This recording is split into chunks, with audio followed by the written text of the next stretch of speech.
I also want to acknowledge the fact that we have one council person who's not here, Ms. Helen Lilly. She had a minor surgery. She should be back with us somewhere in the middle of January. So keep it in your prayers. At this time, Mr. Clerk, would you call the roll? Thank you. Mr. Mayor and members of council, we just concluded an executive session. Yes. On which there was no action taken, my understanding. No. Well, there is no action taken. There is a recommendation. A recommendation? Yeah, for authorization. Okay.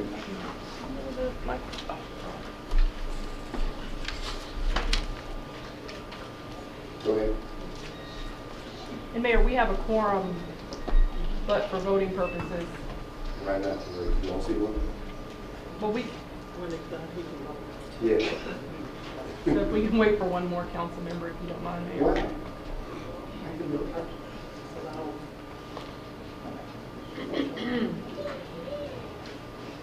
That's in your legal opinion. You want to wait till you do No, it. you can vote now. I'm just saying for purposes of you would need Okay. everyone to, but let's see. We start the meeting at 7 o'clock.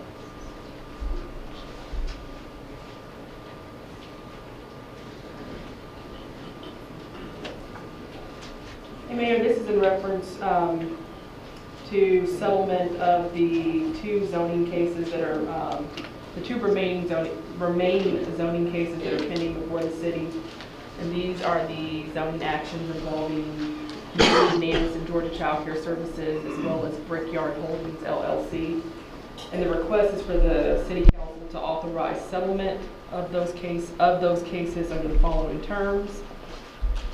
Do a consent order dismissing both of those actions, with the city agreeing to change the disposition of the former denials in those cases to withdrawals, so that the applicant is not subject to the 1-year restriction that it would otherwise be subject to had the disposition stayed as denied, to allow the plaintiffs in those cases to meet with the city's zoning staff within 30 days to discuss mutually agreeable proposed changes to the city's zoning ordinance for the council to consider while it undergoes its review of the city's zoning code. The plaintiffs thereafter would be allowed to meet with the city's hired zoning consultant at a public information session that was offered by the consultant for purposes of convening and meeting with the public, and that the council consider any proposed plan for consideration from the plaintiffs that may result in a mutually agreeable change to the zoning code, and if that change is mutually agreeable, to adopt it when the city adopts its redoes its zoning code. I'll entertain a motion to accept that recommendation. I move that we accept the recommendation from council as it relates to pending Second. cases. Properly moved to second. Any discussion? All those in favor? That passes. I also entertain a motion to close out the executive session. I'd like to make a motion to close the executive session. Second. Properly moved to second. Any discussion? All those in favor? Okay, executive session is closed. Mr. Clerk. Mayor William Bill Edwards. Here. Mayor Pro Tem Mark Baker. Present. Councilmember Catherine Rao. Present. Councilmember Carmelita Gums. President. Councilmember Helen D. Willis will be absent as previously stated by the mayor. Councilmember Naima Gilliard. Present. Councilmember Rosie Jackson. Present. And Councilmember Khalid. Present. Mr. Mayor, you have a quorum. Thank you. We'll now have the invocation by our chaplain, followed by the pledge of allegiance. Let us all stand.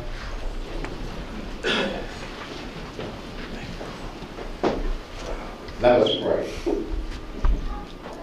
Once again, we are forever grateful and thankful for all that you have done, and yet all you're doing, and for most of all, what you're going to do. So we ask you to allow your blessings to fall afresh upon our leadership, our mayor, city council, all of our department heads, city managers.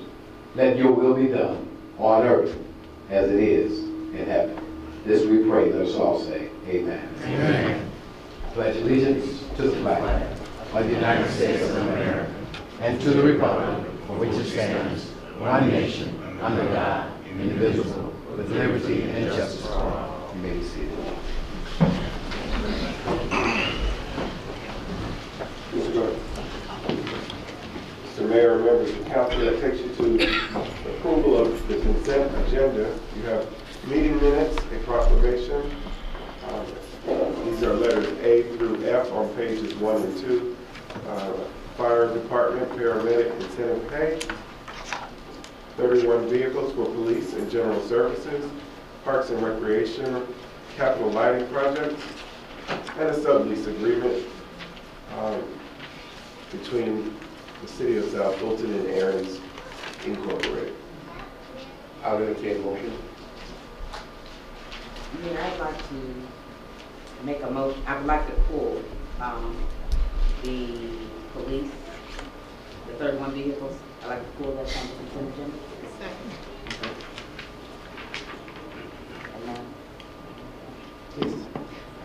And now I make a motion to accept the consent agenda with the amended. Second. Properly moved and second. Any further discussion? I would like to move resolution 20.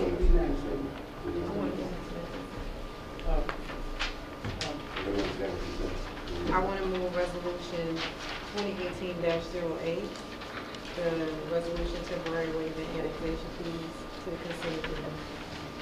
To the consent agenda. I don't know who can do that. Mr. Madam Clerk, the consent agenda. Can we add something to the consent agenda?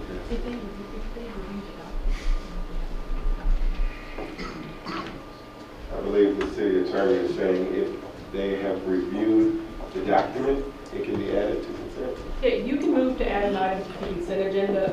To the consent agenda, my recommendation would be if you have not reviewed an item, obviously you don't want to add it. Like for example, a walk-on.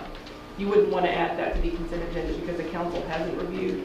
But if you've reviewed the document and you're comfortable with adding it to the consent agenda, there's nothing that prohibits you from doing that. What is Robert rules also? On amending the agenda, Robert's Rules of Order says it's the majority of the council's discretion as to whether to amend the agenda. And there's no distinction between the consent agenda or the regular agenda.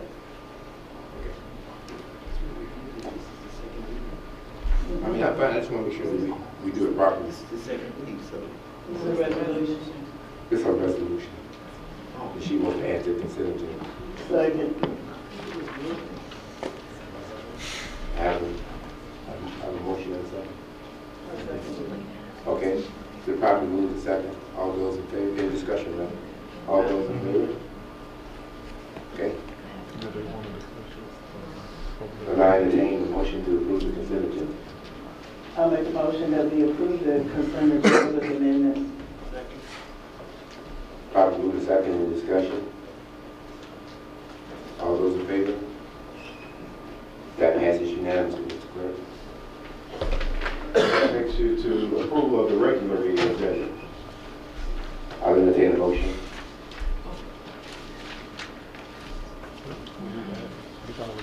I move to approve the regular meeting. Is this something he had?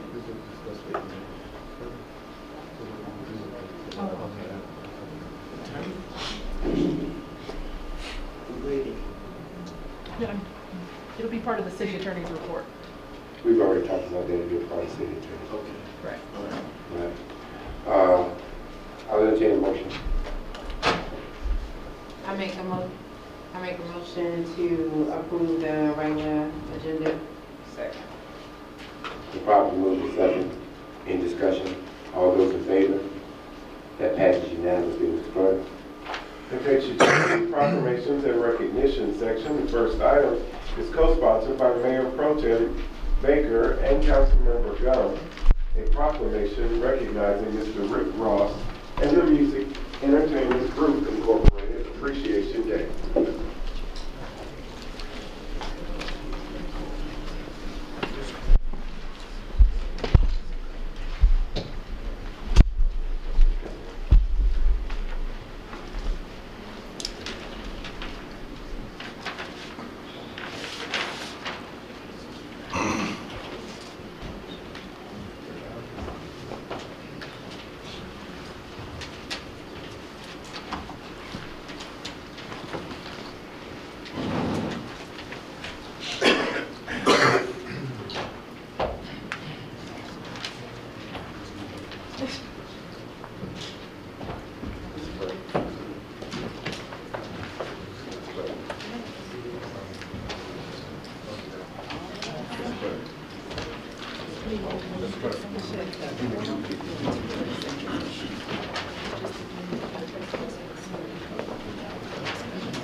What's the first item, Mr. President?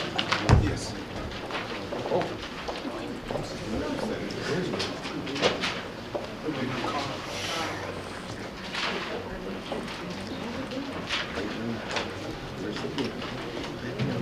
should we get changed and go through that? Well, actually, this is not working. I can add that.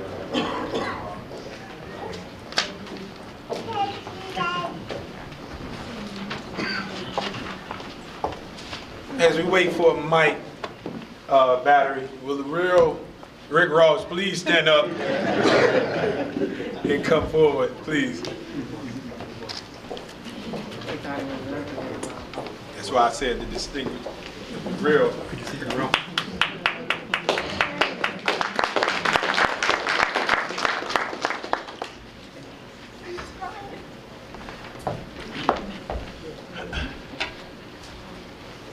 I would like to present this proclamation to the real Rick Ross in the city of South Fulton, who has stamped his name around this area for some time, and he's truly a South Fulton legend, as well as a pioneer in the city of South Fulton moving forward. He's an individual whose visions for this city, at times when I speak to him, I realize that they're larger than mine, and I embrace that. And I just want to acknowledge, along with Councilmember Gums, his accomplishments and his incentives for moving forward the way he wants to in this city as well. Proclamation, City of South Fulton, whereas Rick Ross, Atlanta native and City of South Fulton resident, is a veteran of the music industry whose illustrious career spans over 30 years and includes working relationships with a variety of well-known artists, including Anita Baker, T.I., Snoop Dogg, Al Green, Tyrese, Trey Songz, Eric Benet, Mary J. Blige, Sam Smith, Migos, and others.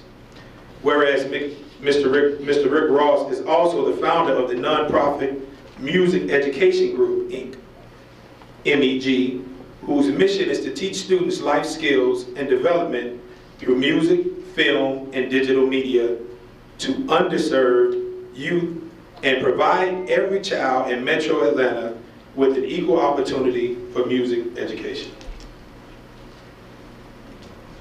Whereas the Music Education Group, Inc.'s program provides participants with hands-on, industry-driven experiences designed to expand their career interests as it applies to music, film, and digital media, particularly within the exponentially expanding Georgia entertainment industry.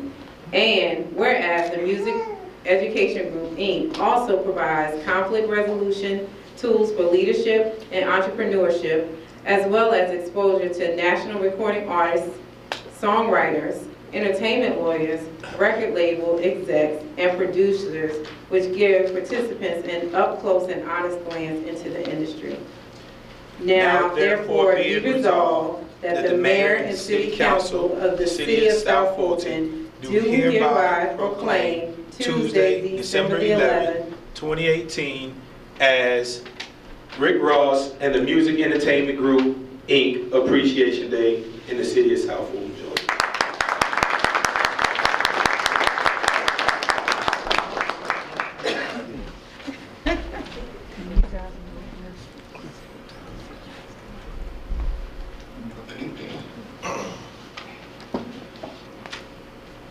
On 3. Thank you. 1, 2, and 3. One more. 1, 2, and 3. Thank you.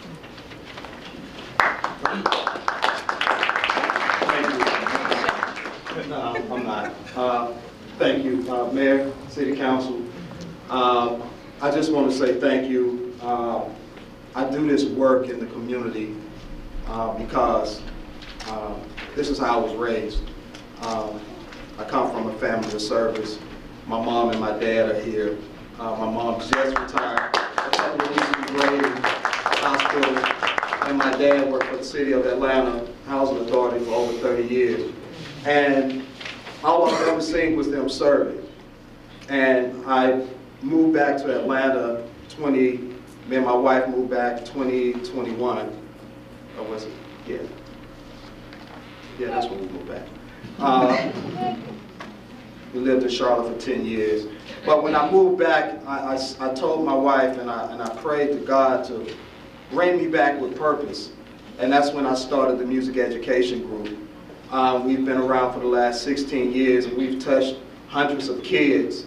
And moving to the city of South Fulton, it was no reservations about it. And I'm glad to be a resident of District 2, and looking forward to doing a lot of great things in the city of South Fulton. But one thing I would like to say before I leave, our young people need us. They need us in a way that a lot of you all can't imagine. And what we do at the Music Education Group, we give them, we open the door for them to express themselves and to let out all that anger and frustration through music. Music is a powerful tool if you know how to use it. So along with my organization, my partner who's not here, we've dedicated our lives to serving our community and serving the youth. And we want to continue to do the same thing in the city of South Fulton. We have a lot of great things that we want to do here, and we just look forward to making an impact in this community. Thank you.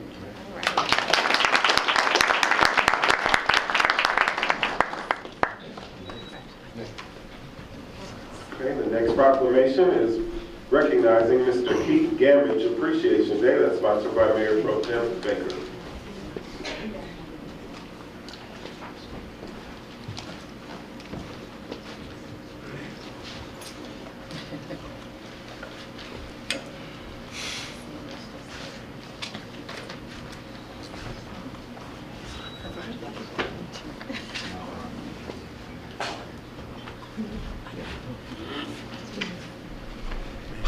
Mr. Keith Gamage,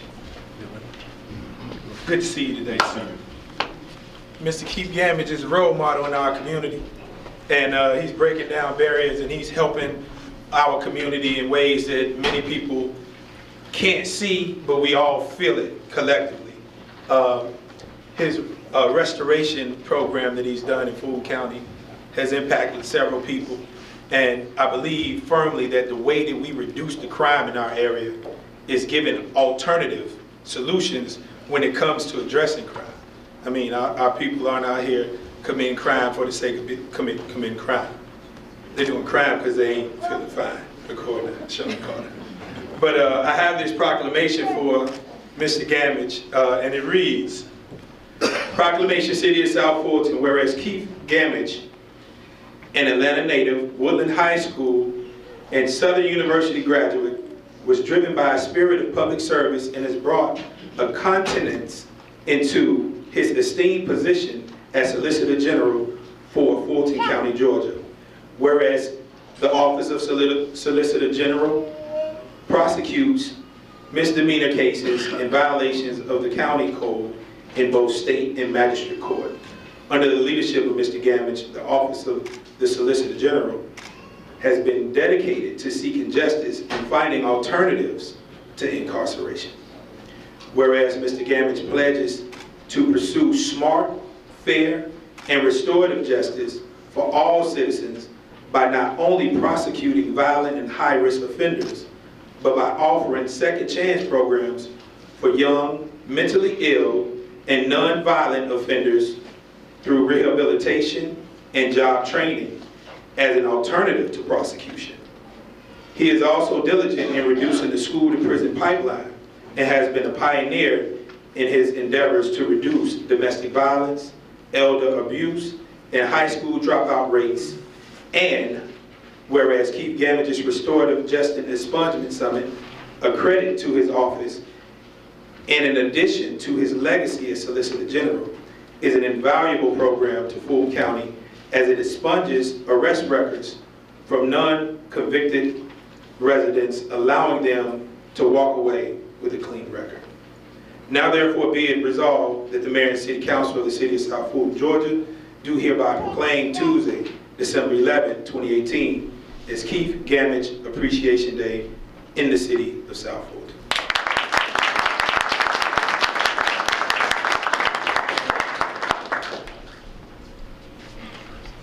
Good evening.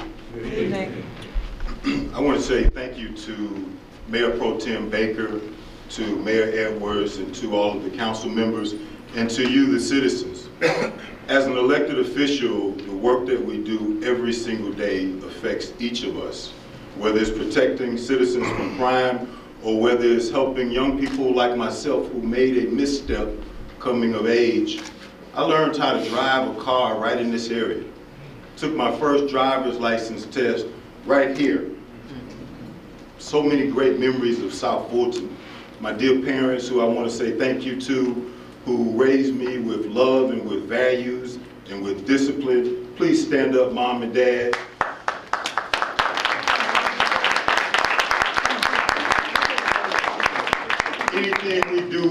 Anything we do to help others is a result of God's love and what they poured into me.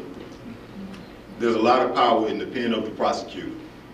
It's the power to bring the weight of the state against us, or to give people a second chance. It's rare that a city will honor someone for fighting for second chances for the least of these among us. So I'm thankful and appreciative of the leaders who I'm fortunate to stand next to. My parents are 45-year residents in East Point, Georgia, and as I told my friend Chief Meadows recently, all of us that grew up in the area I grew up in at the time I grew up, we all wanted to move to South Fulton. That's where you moved when you made it. And my first home was in Amherst Parkway as a young lawyer. And I want to say thank you to my darling wife who gets to, stand up sweetheart please, Dr. Shauna Gamage.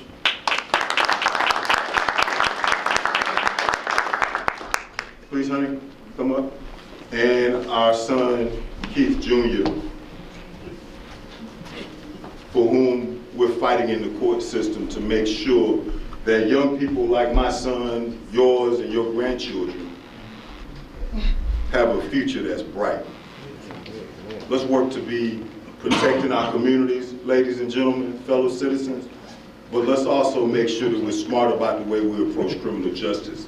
And it's so much matters when you're called to jury service, when you call the police when there's a problem in your community, and when you stand up for others and we figure out solutions together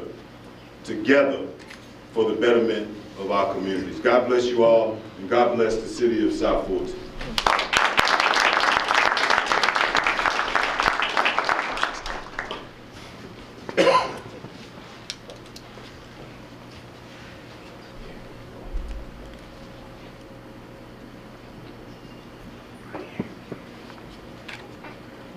One, two, and three. One more. 1, 2, and 3. Cell phone. 1, 2, and 3. Get one over here.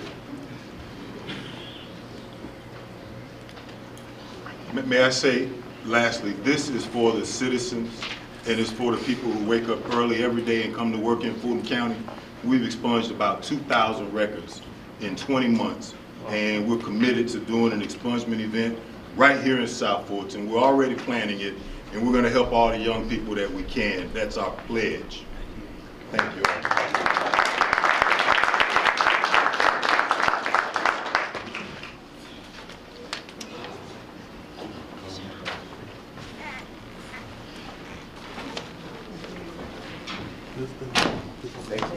Okay, the next two proclamations are sponsored by Councilmember Gum.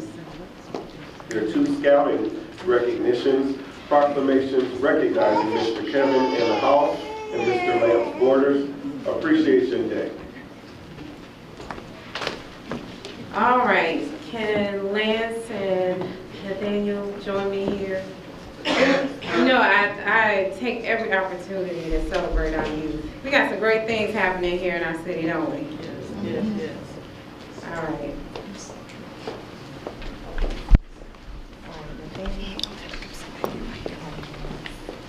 And Lance, you can hold it in this.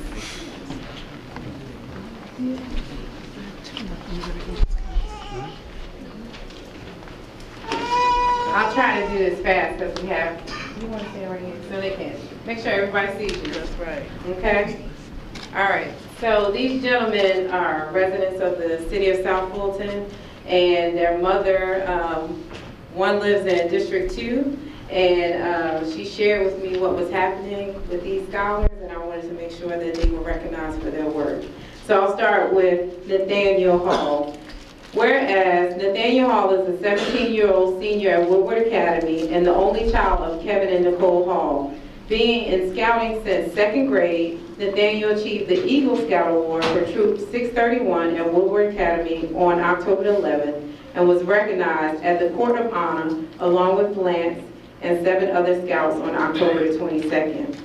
Whereas during his scouting career, Nathaniel earned 28 merit badges, served as patrol leader, and attended Northern Tier, a high adventure canoeing trek. I don't know how to pronounce this. How do you pronounce this? Somewhere in Canada. For his Eagle Scout Service project, Nathaniel directed volunteers in building mixed boxes and scorecards boxes for the first tee of Atlanta students and patrons of John A. White Golf Course in Southwest Atlanta. Whereas Nathaniel is also active in school, church, and community, which is very important. Nate has played on the Woodward Academy golf team, recognized on the Eagle Honor Roll each year since freshman year, volunteered as a standard bearer with the PGA Tour Championship for the last 4 years, served as a leader in the youth ministry at Linked Up Church, served as an officer of Black Student Union, and is also working to be ACE certified, the highest level for the first tee of Atlanta. You're busy. Nathaniel also works as an office assistant after school at Nickel Works Consulting. Last weekend, Nathaniel was also recognized by the National Society of High School Scholars. And whereas statistics shows that 4% of Boy Scouts achieve the rank of Eagle Scout, and only 1% of African American Boy Scouts achieve this honor. In Troop 631, Nathaniel and Lance are the first 2 African American Eagle Scouts who will also be Woodward Academy graduates. After graduation, Nathaniel plans to attend a university and major in music industry, business administration. Currently, he has been accepted into 4, not 1, 4 universities, and will determine his school choice in early 19. Now therefore be resolved that the mayor and council, city council of the city of South Fulton do hereby proclaim Tuesday, December the 11th as K. Nathaniel Hall Appreciation Day in the city of South Fulton.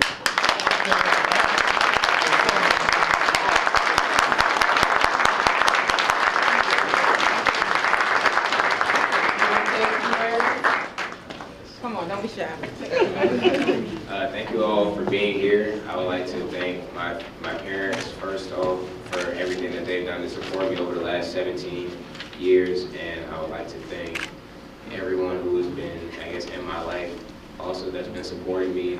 Thank you to Lance, he's been pushing me, we've been pushing each other to reach Eagle Scout, and thank you all. Can the parents of Nathaniel Hall stand up, please? I know I thank you. And the mayor said he has to go to Morehouse, but okay. All right. All right, Lance, you ready? All right, so whereas Lance Borders, age 18 of College Park, Georgia, has earned the highest award the Boy Scouts of America offers to Scouts, the Eagle Scout Award. Lance received the award after earning 29 merit badges and beautifying a memorial garden at his former elementary school, Stonewall Tell Elementary, for his Eagle Scout Service Project. A member also of Troop 631 chartered to Woodward Academy, Lance is one of approximately 7% of all Boy Scouts who ever achieved this rank. Whereas Lance is the son of Leonard and Marie Borders. He's also a leader in both scouting and in the community. Borders served as the Assistant Scout Patrol Leader and the Scribe.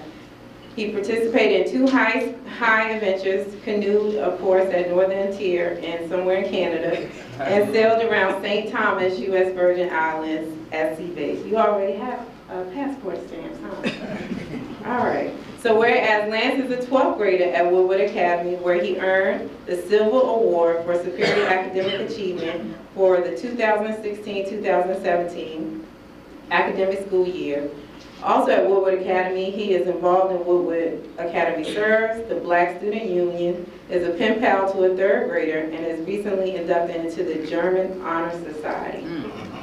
Whereas Lance attends Friendship Community Church, where he serves as the usher and an ambassador. In his spare time, he volunteers with Trees Atlanta and teaches hip-hop dance to his friends.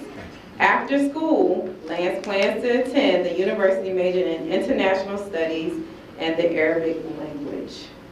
Now, therefore, be resolved that the mayor and city council of the city of South Fulton do hereby proclaim Tuesday, December the 11th, 2018, Lance Borders Appreciation Day in the city of South Fulton.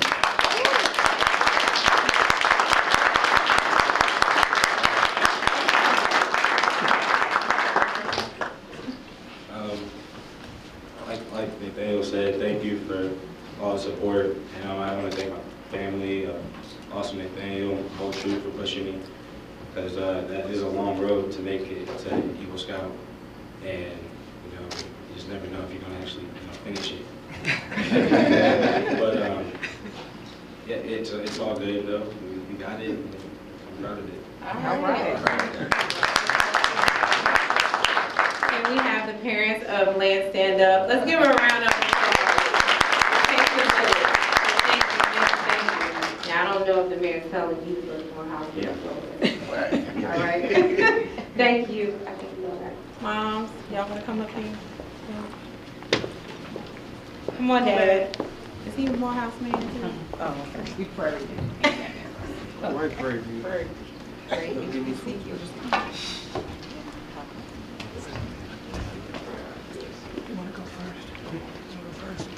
On 3. One second, Dad's moving. Get the mayor in. Yeah. Come on in. Okay. Okay.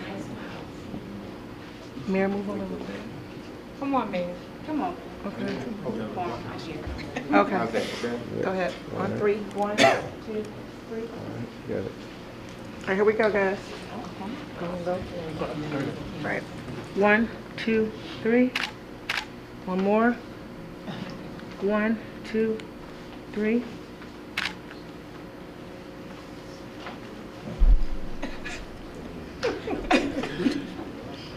One, 2, 3. Thank you. Thank you.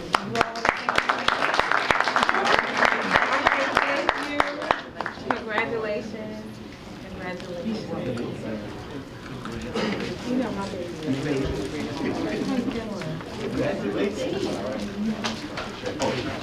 All right. All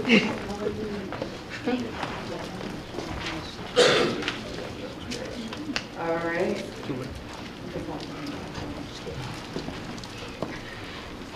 All right, will the men of the South Fulton Lodge of 598 join me at the stage? That's their lodge number. All right. No, it's not. It's all over the city. They do a lot of work all over the city. So.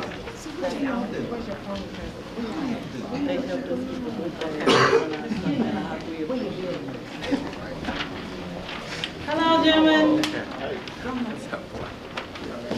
So let me tell you a little bit about this organization. When I actually decided to run for city council way back in 2016, on the campaign trail I had an opportunity to meet some of these brothers. And since then, they have actually been very active in the community. As much as I try to make sure that we give back and that we're actively involved, I can say that this organization has really lent their hands into South Fulton.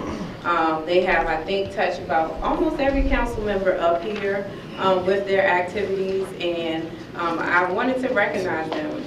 Just in October, of course, we had our National Crime Prevention Month, and I was kind of nervous about this national gun buyback. I was like, oh Lord, I was getting beat up on social media. Everybody's like, they're not selling their guns in South Fulton. And these gentlemen really stepped up and they kind of, you know, helped with promoting it. And we got at least 50 guns off the street. And I thought that was awesome for our very first gun buyback. So I do credit these gentlemen with helping me be successful in that, and hopefully we can look forward to doing more co-partnerships with the city. So I'll read this proclamation. Whereas since its conception in June 2010, South Fulton Lodge 598, operating under the most worshipful Prince Hall Grand Lodge of Georgia, has dedicated its service to its community. Whereas the Lodge has volunteered each year with the American Cancer Society, eventually becoming one of its sponsors for its annual Relay for Life event in South Fulton/Atlanta area. They have also served countless meals to the homeless every month for over 10 years in partnership with the First Baptist Church of Red Oak, and have cleaned up miles of roads in the South Fulton area of Roosevelt Highway.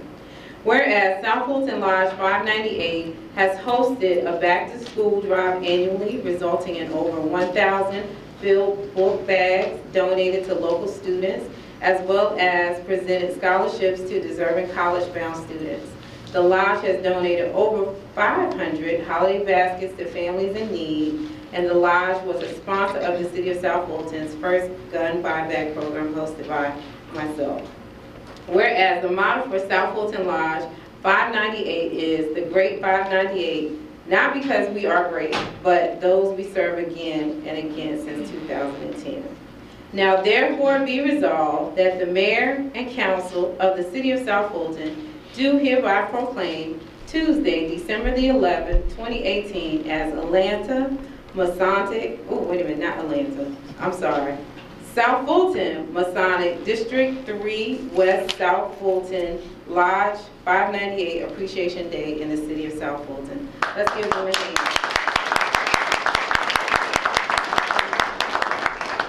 Would you like to say anything to South Fulton?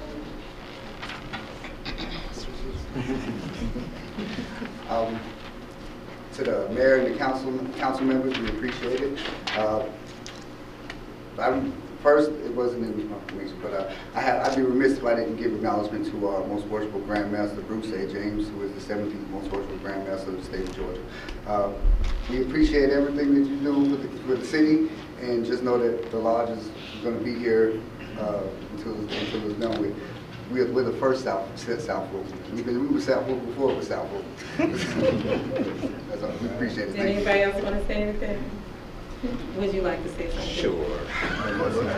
I knew you were going to say something. Good evening. Good evening. I'm I just want to thank the mayor, the city council as well. We've been in touch with the mayor for years and years on out. I was there when the debate was going on, when Councilwoman Gumbs was running for District 2, and she's been a good partner in everything that we've done. My brothers out here work hard. We've been around a long time.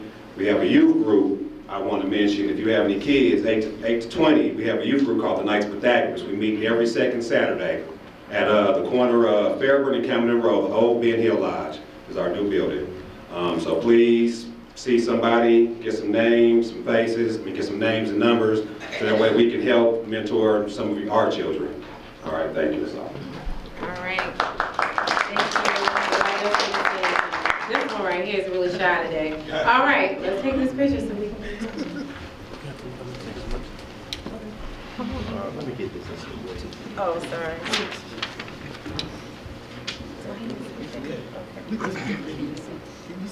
Yeah, good. Right there. Good. On 3. 1, 2, 3. 1, 2, 3.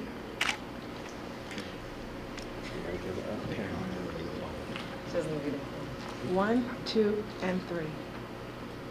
Thank you. All right, well, thank you. Make sure y'all frame it out. Put it up somewhere.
Mr. Mayor, members of council, that takes you to the public comment section of today's agenda. Earlier today, we asked if there were any persons in the audience who were interested in speaking. The answer was no. Has that changed? Okay, no one got to speak. You got you. Okay, if you come to this podium.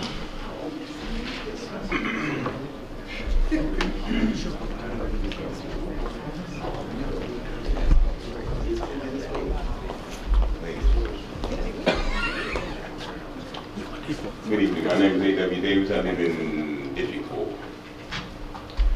The longest journey starts with the first step. That's not a physical reference. That's a reference to the mentality of the person who's going to take the journey. Every journey starts in your mind. When the city of South Fulton first started, everyone had a lot of doubts about whether or not it would be able to survive when it came to its economics. I believe that we sincerely have a great opportunity. But what we must recognize is that the elements that must be married in order for us to have that economic outcome have to be put together properly. I would like to just simply ask you for one simple favor. If you would please appoint a task force for community development. There is a way to open this economy. I don't expect anyone here to know what that way is because no one here is an economist. But as a person who has a background in economics, I can tell you that there's a very easy way to open this economy. And in 10 years, 15 years, 20 years, you're going to see why it is important that you open this economy properly. Some people have been led to believe that maybe hotels will do it. Small business expansion will do it. Amazon and other corporations of that magnitude might do it. But I can sincerely tell you right now that unless it's done at its base, which is at its community level, it will never function. Within the next 15 years, it will not function properly.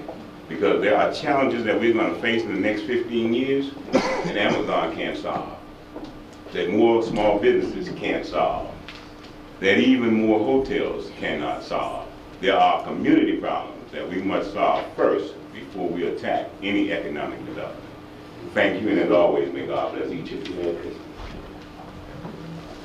Can the other two speakers who raised their hands, would you all please come to the center aisle and approach the podium?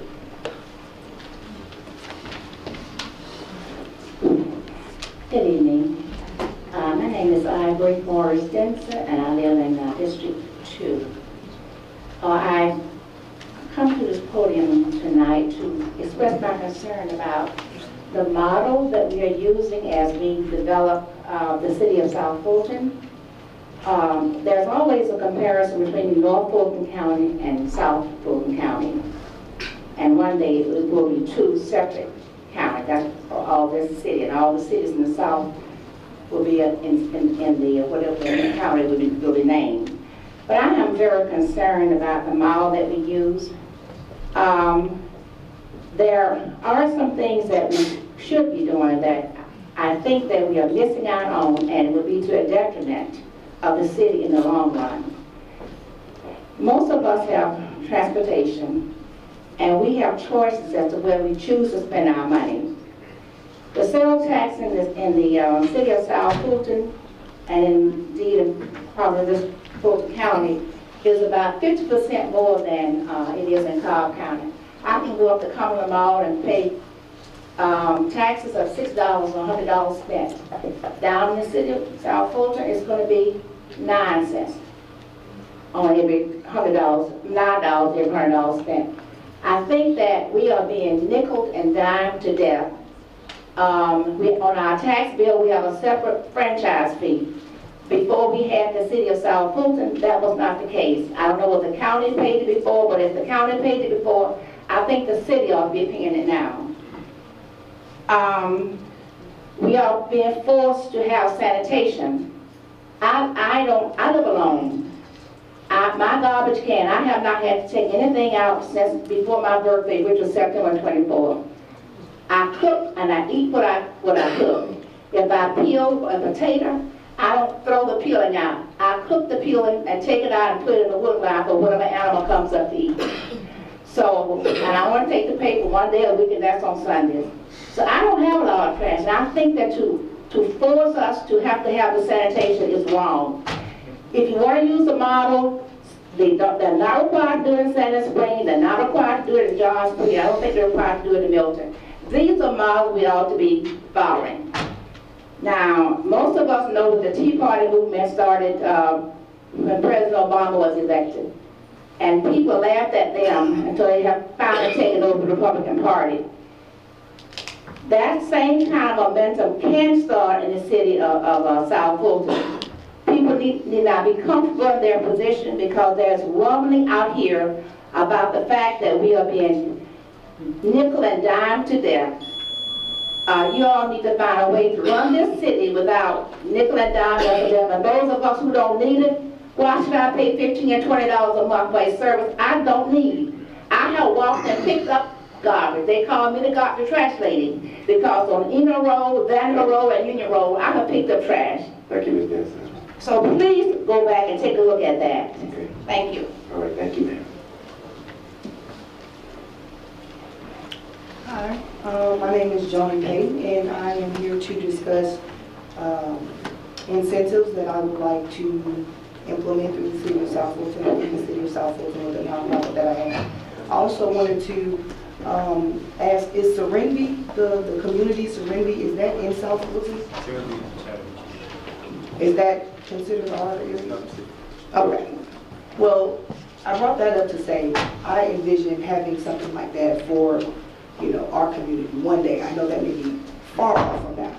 But I do have several incentives. I've emailed a couple of the councilmen about it, so I'd like the rest of you all's emails. And there's a petition on the Nextdoor app about the Meadows building being renovated. Anyone heard of this? It said Rosie Jackson. Go ahead, you just tell us what you need. We can't answer your questions. We have Okay. I saw a petition on the Nextdoor app, and it listed Councilwoman Rosie Jackson as the initiator of this petition. I don't know how true that is. Go ahead. Go ahead, make it. No, I just wanted to know more about. Make it finish your statement. I just wanted to know more about the petition, and if I could be of any assistance in building up the community for the youth. That, like one of the gentlemen that received the proclamation said earlier, the youth need us in the worst way. And I'm out here with these kids every day. I've been a crossing guard in the city of South Fulton or College Park or whatever for about 10 years now, and I deal with children directly every day. And so we do need to step up. It is a lot that we need to do. And I have, like I said, emailed several different councilmen, and I would like the rest of you all's emails so I could be in contact with you all about the ideas I have. Thank you. That's the last one. Okay, those were the only speakers who raised their hand. I think Ms. Jackson earlier one of the first two. Go ahead and say. I just wanted to, I am Rosie Jackson.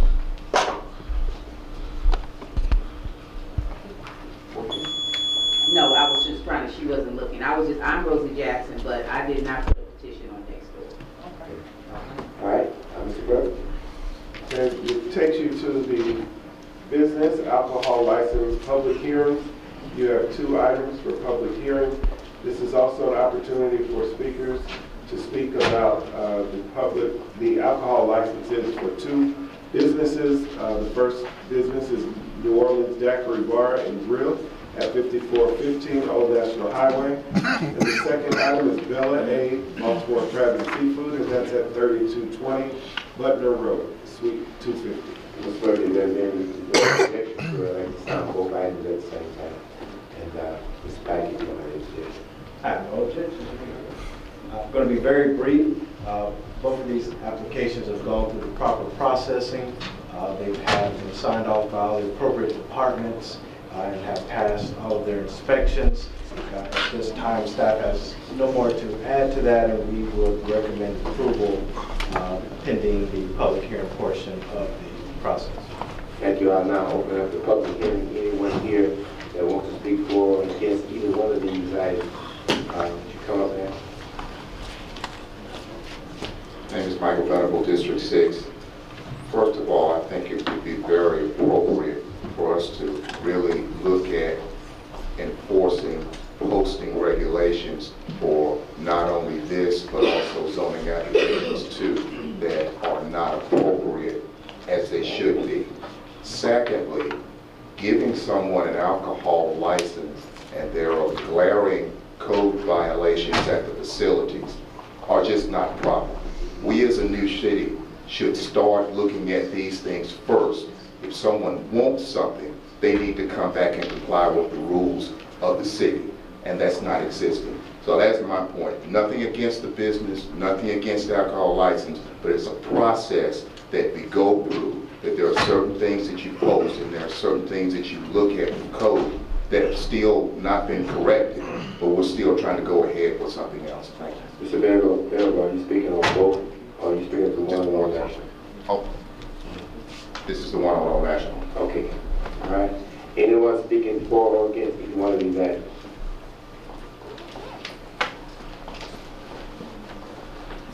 Good evening, Mayor.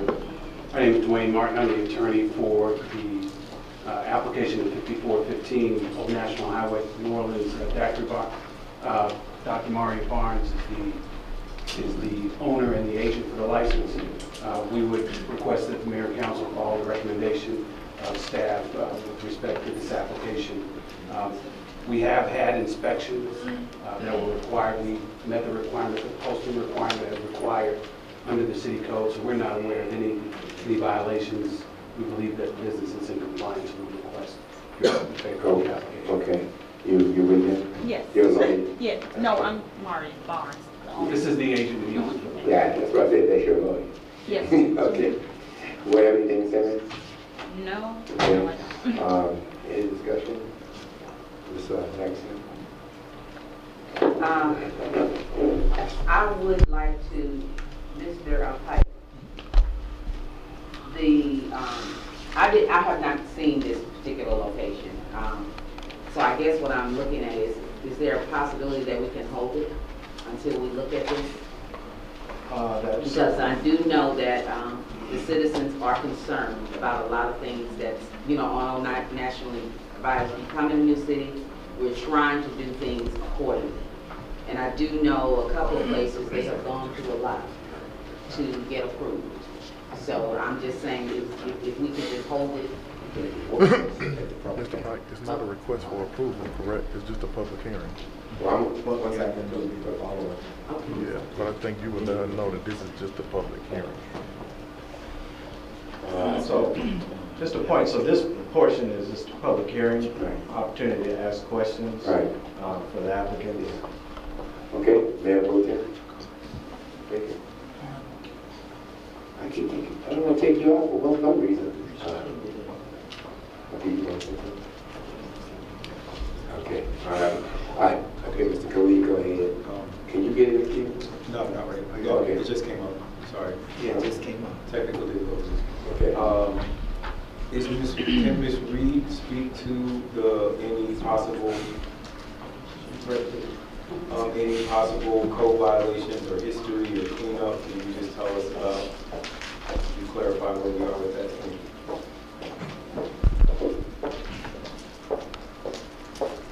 Good evening. I can't confirm there. I believe it's gone through its process, and in the staff report it does have that. So I'm not aware of there are any code violations at this time. Have there been in the past? I'm not certain. Do you have that? No. Not noticed since the city's inception. It doesn't mean that they weren't before. That's correct. Basically, we don't have any record that it's a city of South Fulton, no. Okay, any other comments? All right, this time I'm going to close the public hearing, and what I think I'll do is I'll do them individually. As we, what's the first one, Mr. Clay? I don't believe they're asking for a vote at this time, typically. Oh, it's just okay. It's just a public hearing, okay. I'll close the public hearing. Thank you all very much.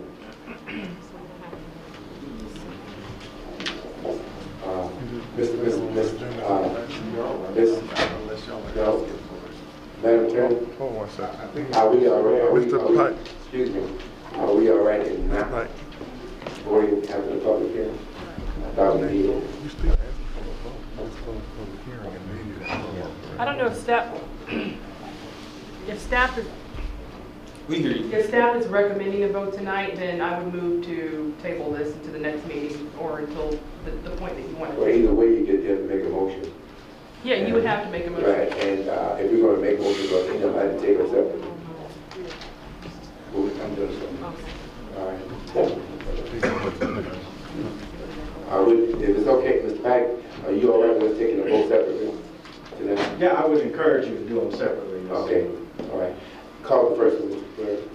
Okay, the first item is New Orleans Daiquiri Bar and Grill at 5415 Old National Highway. I'll entertain a motion. Mayor, I make a motion that we hold this until we can have an opportunity to take a look first. Which will be our next meeting? Yes. In January. Okay, can I get a second? Second. Did you give a date? Yes, the next meeting in January. All right. That will be the first meeting in January. I'm sorry, that was Tuesday. You're right, we do. Well, we can, Madam. We just hold it. I mean, Mr. Glee made a comment, we used to on the 4th Tuesdays. Can we put it on the regular agenda on the first meeting in January? Madam Attorney? Is there anything prohibited us from doing that? Because they had What? a public hearing. So they're just saying, can they come back and vote? Because they've had the public hearing. Right. And now just put it on the agenda to vote. Yeah, that's not a problem. Okay, good. Okay, good. So, any other discussion? Hearing none, all those in favor? That passes. Let's vote on the second one. Did you sound it, Mr. Gordon? That is an alcohol license for A Baltimore Crab and Seafood at 3220 Butler Road, Suite 250. I'd like to make a motion that we go ahead and approve this. Second. We properly moved in second. Any discussion? Hearing none, all those in favor? That passes unanimously, Mr. Clerk. Thank you. Okay.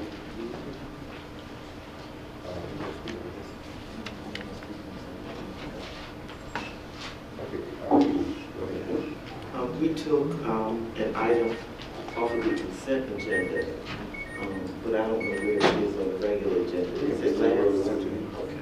Yeah. All right. Mr. Clerk? I think that's a misunderstanding. You actually put an item from the regular meeting onto the consent agenda. No, she did both ways. She took one off and put on the regular, and took one off the regular and put on the consent. Okay. And we can entertain that. If you want to make a motion to move that up on the agenda, you probably feel more than willing to. So this is the police vehicle. Let's just go on to the next one. Sound the next item. Okay, that's under resolution, letter I, emergency resolution to select a city lobbyist and for other lawful purposes. This is sponsored by Councilmember Khalid under resolution 2018-063. Mr. Khalid. We are the session of the General Assembly. This is our last meeting of the year. Congratulations, everyone. Our next, this session, the Georgia General Assembly opens on the 14th. And so this resolution is just to expedite the selection of a city lobbyist. I believe that Mr. Donald has some recommendations for that. And then we will have someone in the city when the session starts. Mr. Donald, those recommendations are today? They are prepared today, and what I would like to do is, since it does relate to personnel, I would ask that we discuss that briefly in executive session, and I would ask the attorney to opine on whether the recommended candidate or firm could enter into executive session with us to have a conversation. And they, Mr. yeah, if the council agrees, they can enter. I think the council would be to bring out the executive session after the meeting and bring in the candidate. Yeah, it's your discretion. Do we have to It's your discretion. So I'll make a motion to table this until after executive session. Second. I will move the second. Any discussion? All those in favor? We'll table to executive session. Go ahead. And that takes you to page 3 of today's agenda for second reading. An ordinance to amend Title 12 licenses, permits, and business regulations. You just missed one. You missed one? Okay, so that's the one we spoke about earlier. That was moved. Oh, that's right. You're correct. That is so much. Go right ahead. All right. So this is licenses, permits, and business regulations of the City Code of Ordinances to establish regulations for short-term residential rentals and for other lawful purposes. This is sponsored by Councilmember Jones under ordinance 2018-044. I'll entertain a motion. I make a motion that we approve ordinance 2018-04, excuse me, -044. Second. Properly moved in Can second. I add on to your motion? That you approve subject to allowing the city manager or his designee to approve applications. Allowing the city manager or his designee to approve applications. Business applications? For the short-term rental. Is it, so this is something that we're just doing that's different? I mean, Well, who approves business license? No, the actual application itself. That was one of my questions. Yeah, so right now it's not very clear as to who would regulate. So if we make that amendment, then it would allow the city manager to have flexibility to determine the appropriate department. And then if it's not working, it still gives him the flexibility to modify it, since this is going to be a new program that you implement.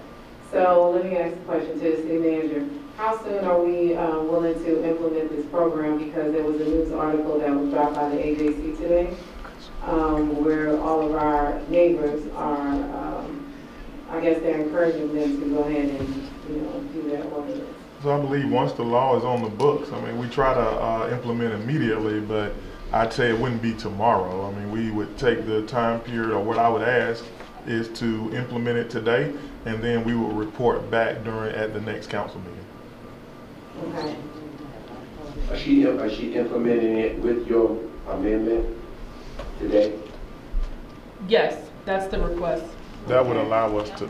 Well, I'm hoping that this will be in place by the time Super Bowl happens. And the holiday. All right. So let me make my motion. Do I have to resend the first one, or? So you can just modify, you can just restate your motion, clarify it's subject to approval. It's approved, subject to the city manager approving applications or designating the person for approval. All right, so and also to amend my current motion to add that the city manager will approve or designate for his designation.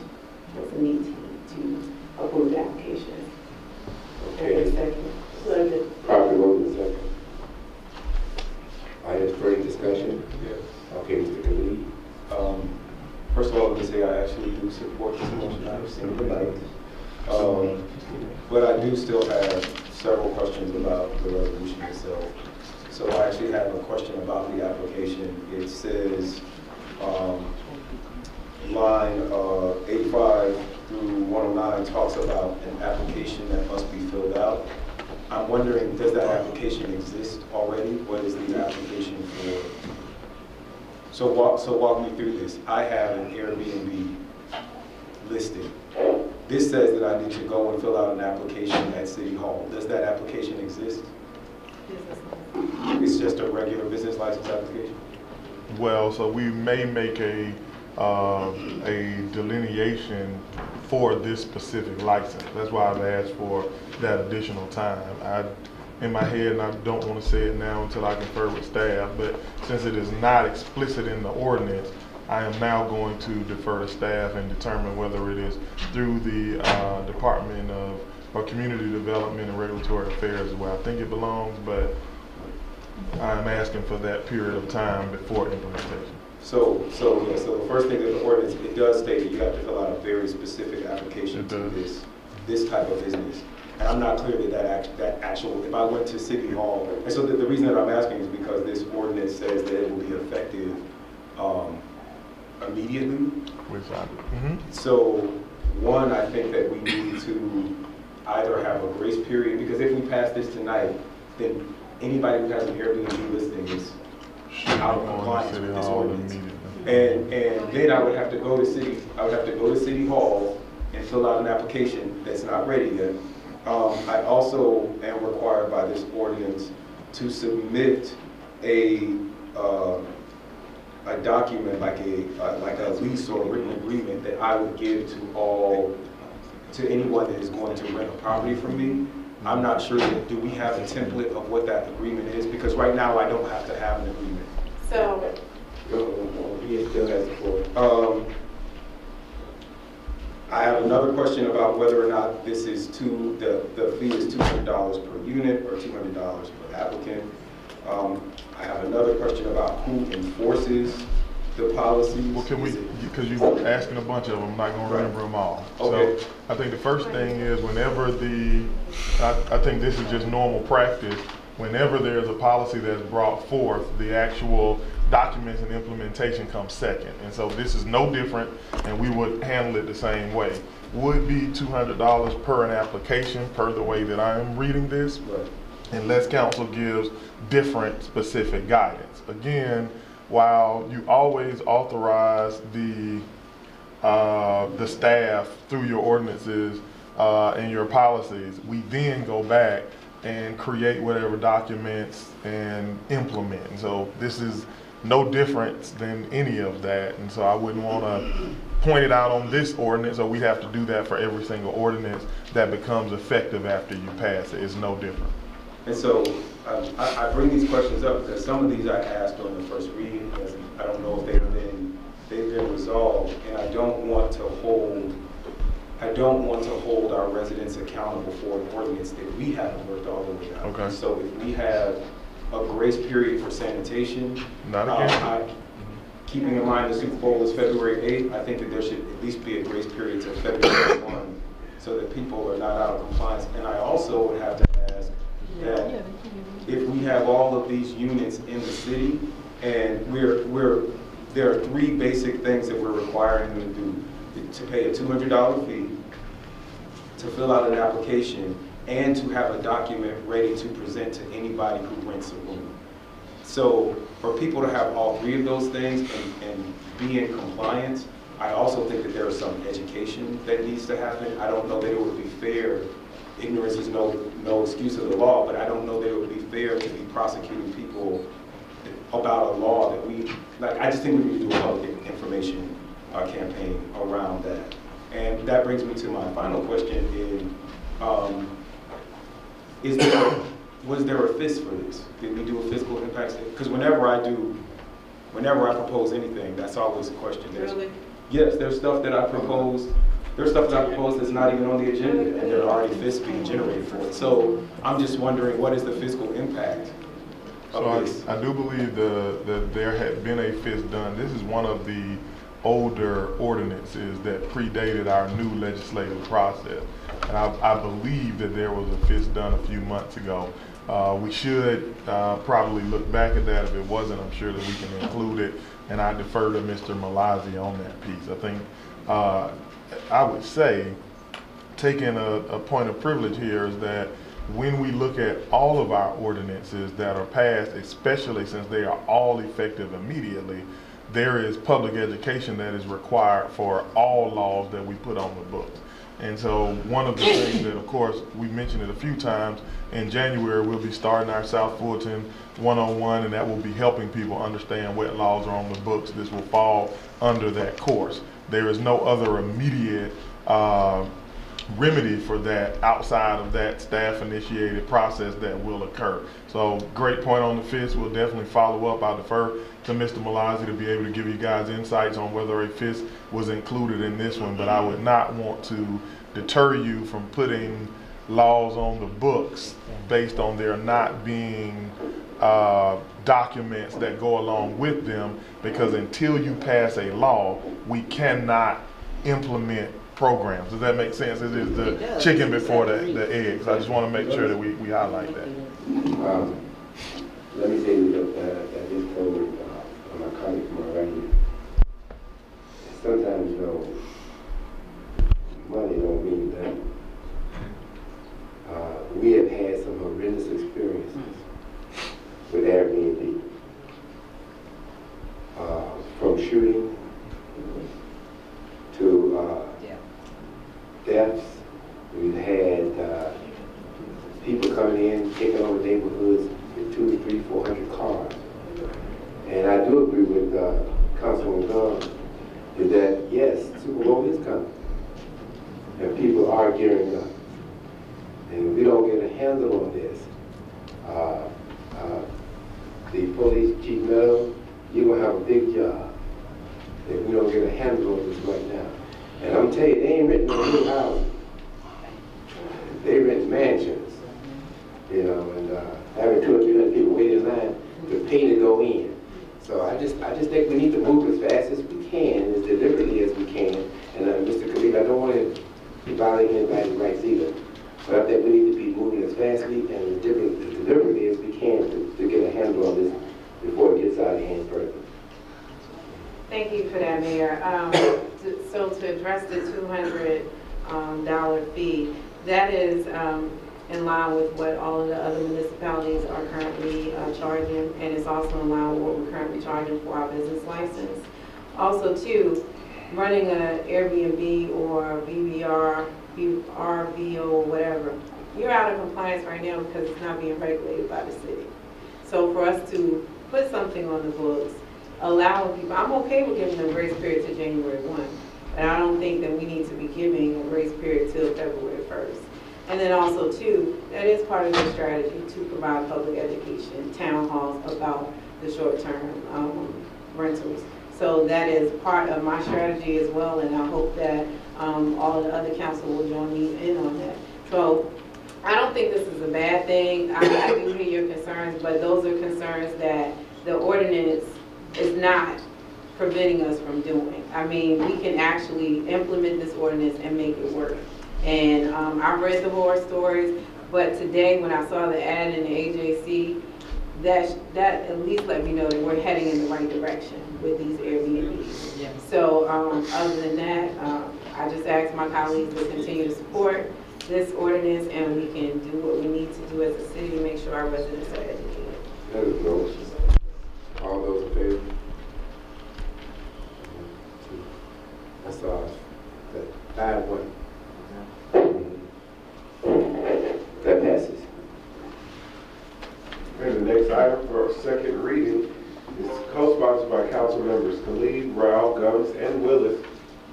Ordinance 2018-052, an ordinance to amend Title I, Administration of the City of South Fulton Code of Ordinances to help ensure high ethical standards within the city and for other lawful purposes.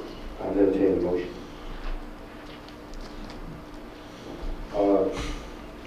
I believe that we already have an ethics ordinance that we passed, so my first motion would be to repeal that ordinance and all appointments that have been made previously. Madam Attorney, is that correct? Well, I would separate the two. I would say to appeal all previous appointments and then vote on that, and then vote to adopt this ordinance, which in turn, by that process, would repeal the prior ordinance.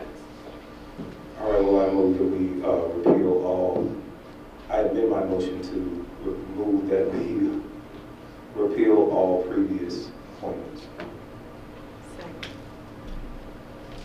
Properly moved and seconded. Discussion. Could have been done that in the legislation itself. Mr. Madam. You can combine it to one motion, so you can say I move that we appeal all previous appointments and adopt the current ordinance as written. That's right. I amend my motion a second time, then, and I move that we repeal all previous appointments and accept all eligible appointees as nominated tonight by council. Second for the second time. Properly moved and second. All those in discussion, any further discussion? Just clarification. I think only one person is appointed. Is it necessary to repeal the ordinance and appointment? Well, he took out the ordinance repeal, so right now he's just repealing all prior appointments and approving all the appointments that have been presented by the council. Okay. That's my question. So, no further discussion. Let's call for the vote. So my appointee, y'all have to reappoint? Yes. If this motion passes. Okay, good. Okay. All those in favor? That passes 5 unanimously. Okay, Mr. President. So procedurally, what would you like to do next? Procedurally, you can approve the ordinance as written or make a motion to approve with modifications.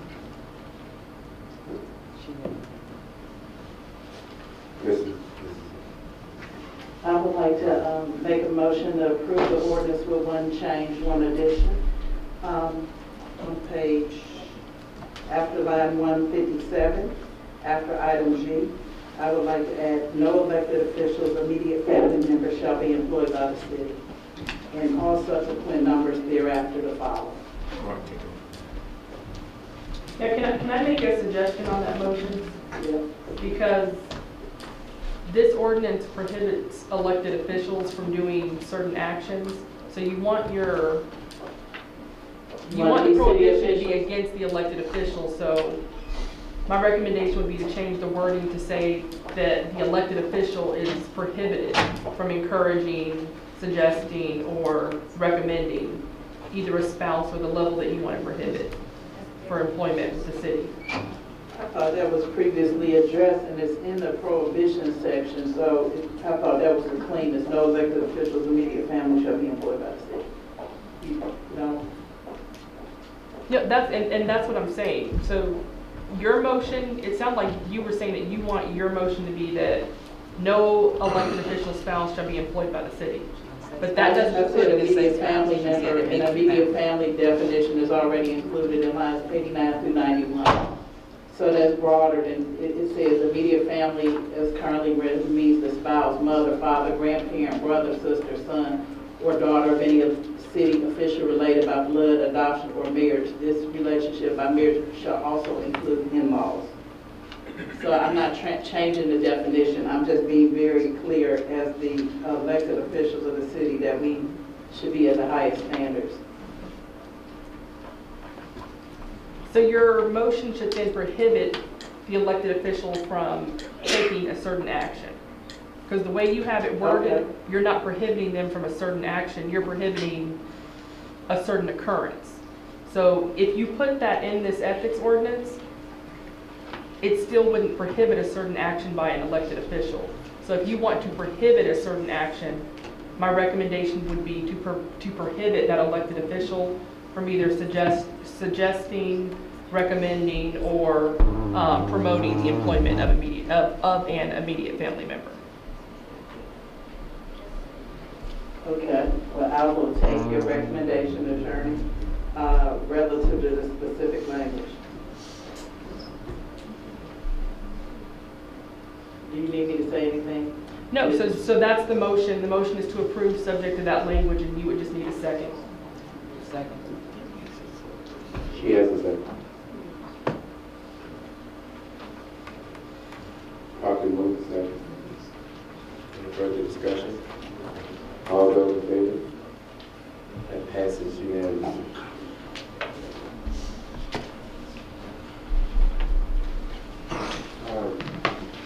You did remove, I guess there's this discussion item and then a few reports, but you did remove from today's consent agenda a purchasing item, letter D on page 1.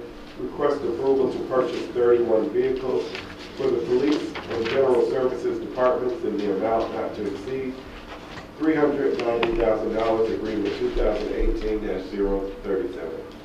Mr. Evans? Yes. So this item is on the agenda for the purchase of needed vehicles for both the police and Public Works Department under the General Services Division. The total amount, I believe, is 31 vehicles that are to be purchased, and a combination of purchases and leases. Entertain any questions from the council. I saw Ms. Gilliard, I saw Ms. Jackson. Of the 31 vehicles, how many would be from the police department? And how many would be in general services? I want to know the number of vehicles and the amount budgeted for each. The 24 vehicles for police, they are, I believe, all these vehicles.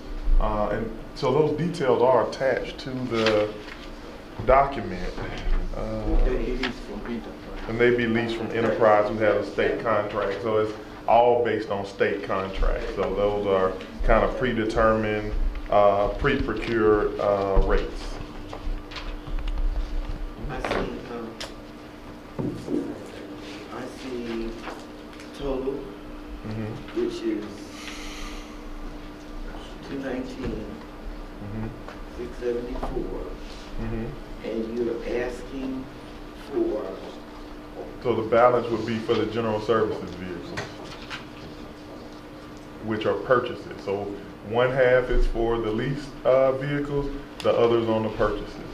And how many vehicles? 7, 24 and 7, 31 total. Yes, ma'am.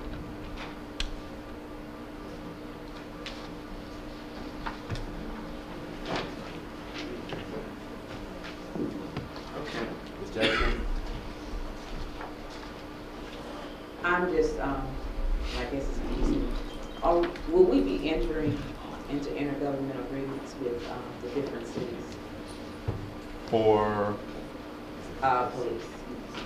Or, well, no. So for any city that we deliver services in, so I don't know specifically what you're asking about, but if we're talking about, let's say, Loch Lomond, they would be a part of. No, like the police. The purchasing vehicles. No, not purchasing vehicles. If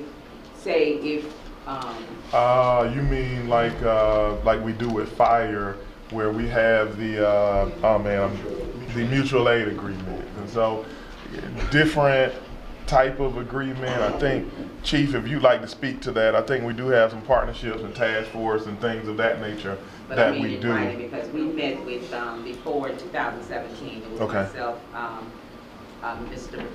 Councilman Baker, and Camus. We met with one of the councilmen in College Park. That was one of my questions, our questions. Is there something that we could do? In other words, because of the situations that we currently have. So I guess my concern is that something that we're about to do, or is it something that? So it is not. I can tell you, it has not made it up. Those type of agreements have not made it into the city manager's office, to which they would then come before council. But we have discussed task force. We have some, I think they work together on gang initiatives, not only with other local jurisdictions, but also the county. And so, Chief, if you could kind of chime in on something. What you're talking about is shared jurisdiction, which is something that's common with like school police, MARTA police, and things of that nature, that will agree to patrol in and around a certain area, common areas along our jurisdictional borders. Right now, we have nothing in place with College Park or any of our neighboring cities, but what we do have in place are some task force where we'll be working on different gang initiatives, where we'll be going into various jurisdictions to try to help further some of our gang investigations. We've been working strongly with the federal jurisdictions as well to try to help with our gang task force initiatives. But is that something that you think that would be a possibility? And I guess I'm looking at Old National, whereas College Park, they run out of College Park straight into the city of South Fulton. And I've seen several things myself. I've witnessed at the McDonald's, I've just witnessed certain things. Right. So that's what brought that to my mind when I met with that's something that can be a little more complex, because when you talk about shared jurisdiction, you have to also understand that if a city of South Fulton police officer made an arrest and we have shared jurisdiction around our borders, that they would have to then go to court in College Park. So it's not something that you can just sit down and agree to. You certainly have to work out the logistics with the courts. You have to work out the logistics with the various police departments and things of that nature. But there can be an agreement where that takes place. Okay, that's what I was saying. I want to circle back to Ms. Gilliard. She has one other thing she wants to. Mr. Donald, I wasn't finished because I had to put it together. So the total amount that you're asking for is $390. Okay. The 24 vehicles comes to 220. I just rounded up. It's 219. Okay, that's fine. So that leaves 7 for general services at 170. Okay. We have $170,000 budgeted in general services for vehicles, for 7 vehicles. We do. So we have, I believe we have a little bit more in the budget than that for the vehicles for general services. But again, I'll defer to that's a fiscal question, and so it should be directed to the CFO. But it is listed, some of those items in the budget book and how we delineate it. So we budgeted $96,000 for 5 vehicles in general services. Then we have the 2 vehicles that will directly go to Public Works. So money will be allocated from Public Works for the additional 2 vehicles to make 7 vehicles. So 5 are budgeted for general services, and 2 will be from Public Works.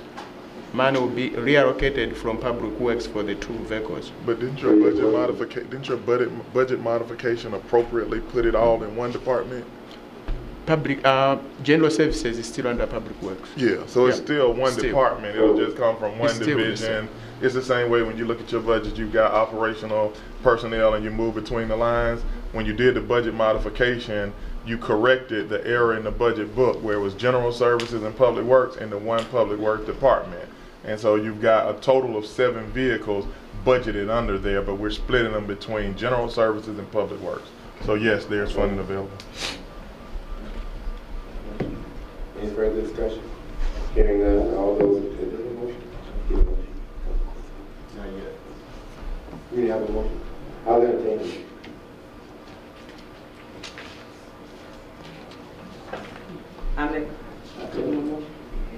I make a motion that we approve the purchase of 31 vehicles for police general services up to 390, 218-037. Yes, sir. Second. Properly moved and second, any discussion? Yes, discussion. Yes, sir. Mr. City Manager, what are these vehicles going to be branded like? So the police vehicles will be branded exactly the way that they have been branded in the past. So it's the same vehicles that you see on the streets every day with no delineation. The Public Works General Services vehicles will look very much like the Parks and Recreation, Code Enforcement, etc. Same, no delineation. Thank you. Yeah. Okay, all those in favor? That passes. All right, that passes 5-1. No, we need, who's the one? Ms. Gilliard. Okay. We have, I want to circle back and make it on the previous item.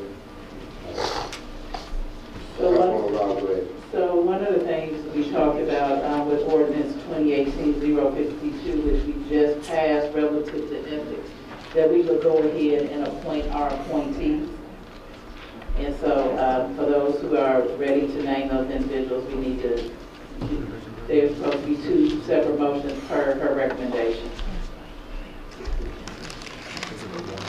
to name our appointees to the ethics board.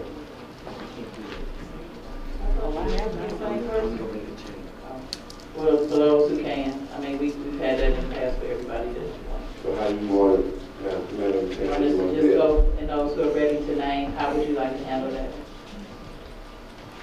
So you can name the appointments and say, I move to appoint as named, but if there's opposition to any appointment and that motion fails, then you would have to do the individual appointments.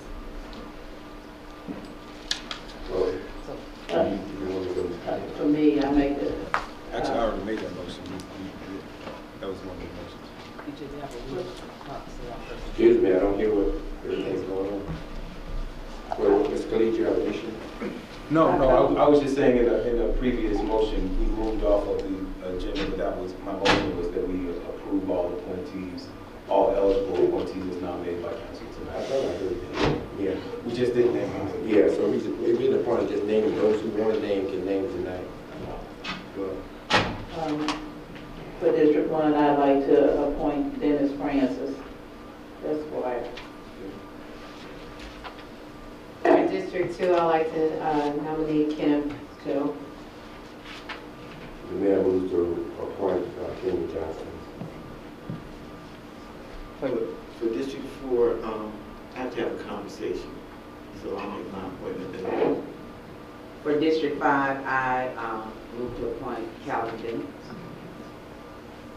For District 6, I move to appoint our chaplain, Mr. Warnell Henry Sr. I will be holding the appointment for District 7. Well, I guess the next. I'm holding. Okay, so, Madam Attorney, I guess the next day we have to know if there's any objection to any of the people that are appointed. So now you would have a motion to approve the appointees as named, and if that passes, then the appointees that are named tonight will be approved as members of the board. And then we have 2, I believe, who are on hold. I'll entertain that motion. I make a motion to approve the appointees as stated. Second. Probably moving to second, any discussion? Hearing none, all those in favor? That passes unanimously, Mr. Clerk. That takes you back to the discussion items, letter D on page 3. An ordinance to designate Westlake Boulevard and Lakeview Court as no stopping, no standing, no parking areas, and provide for city administration to install applicable signage at the property.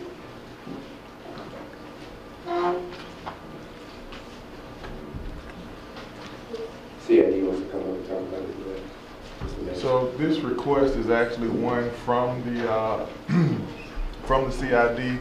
Normal practice that will occur when communities make requests for signage, then the council would then approve it, and while the community, in this case the CID, may bear the minimal costs related to the signs, the council would have to authorize us to be able to coordinate it and consider it. So Mr.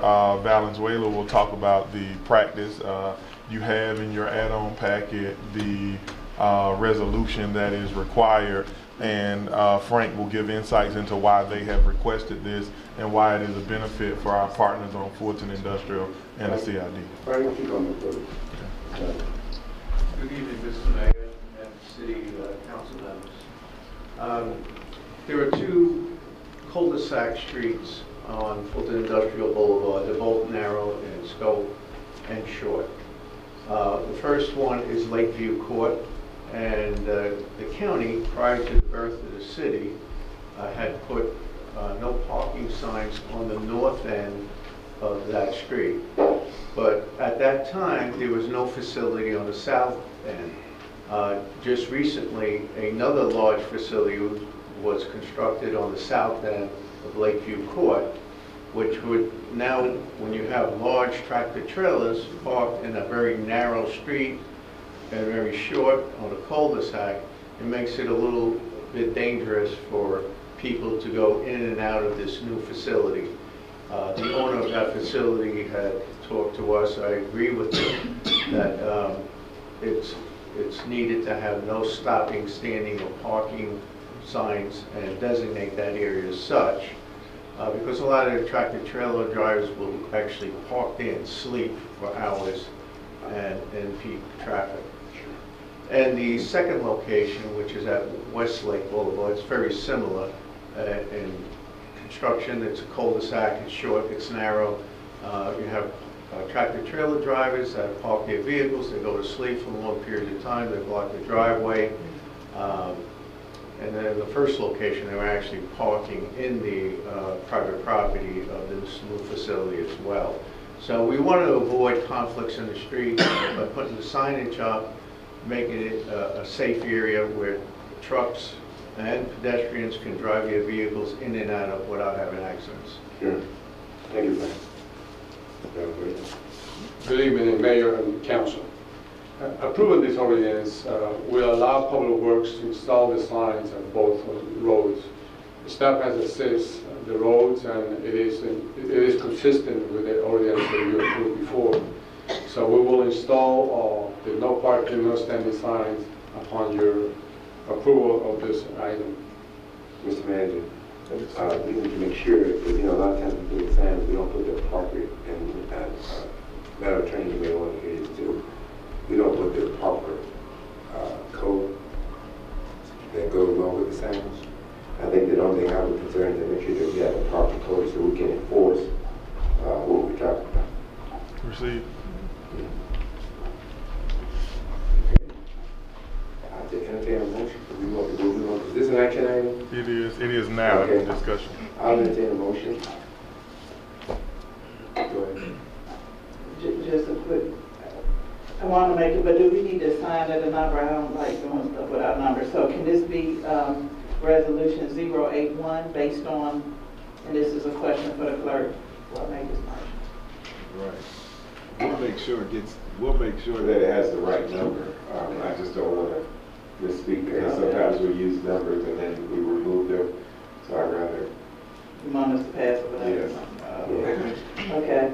Well, I make a motion to address improper parking on Westlake Boulevard, Southwest and Lakeview Court, enhancing public safety for lawful purposes. Second. They're probably moved in second. In discussion, all those in favor? That passes unanimously. Frank, we're still your friends. Thank you. Mr. Berger.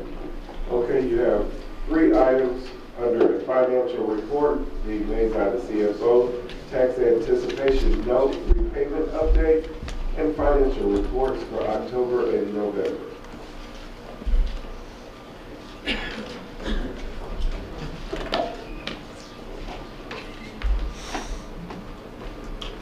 Good evening, Mayor and Council.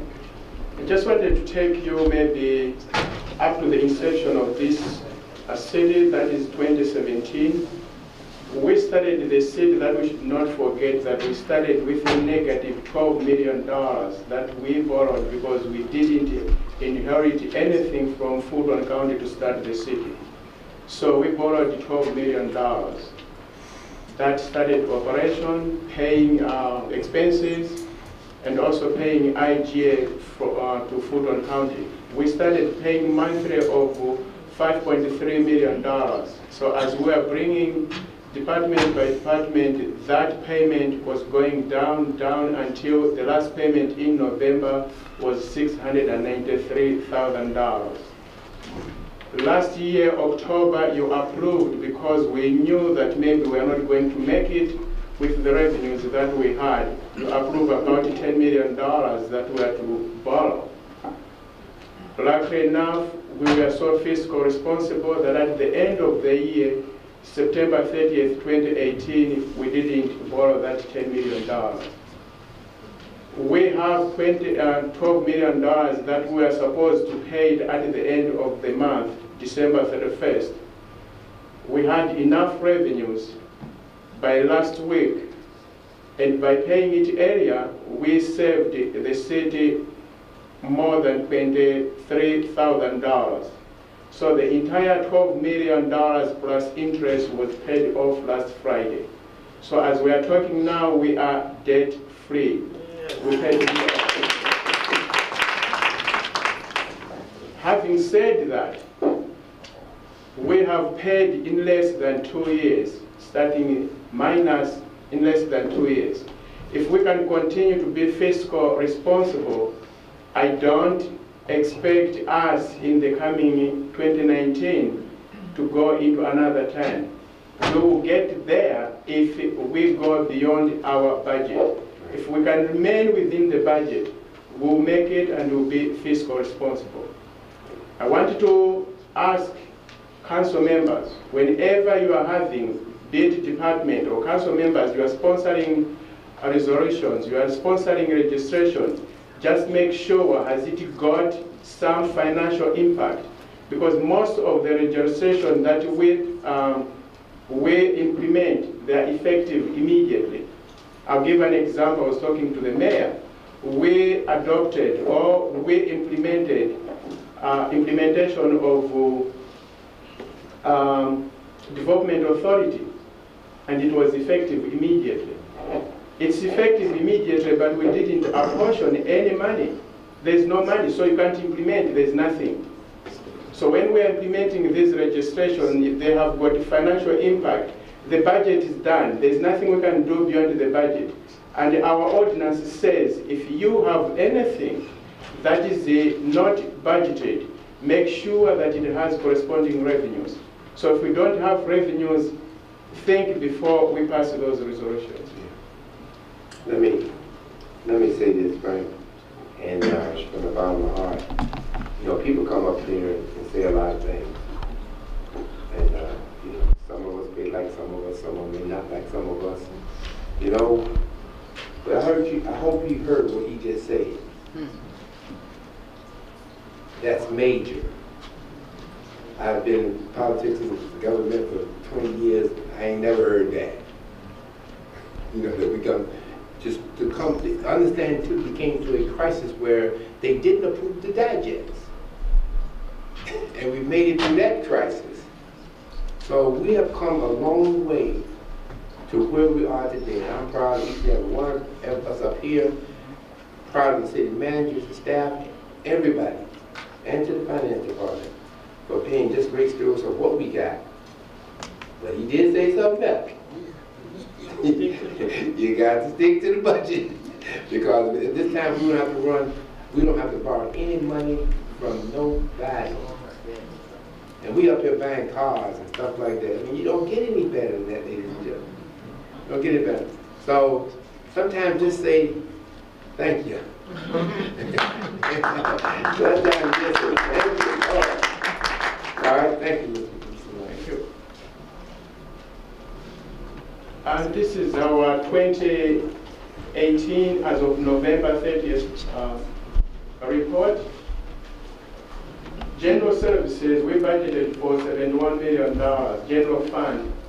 And as of November 30th, we have received $24 million. And you see the majority of that receipts are from taxes, because tax were due October the 2015.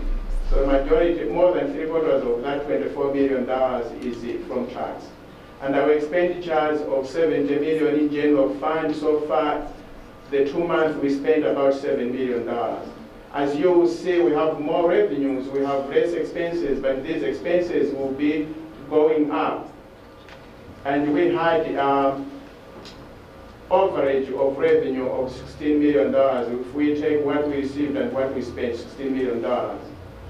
And E911 is a budget of $1.7 million.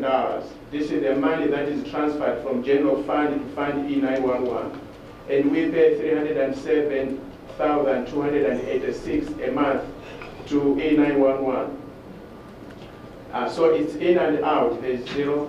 And the revenue expenses again is only for that period.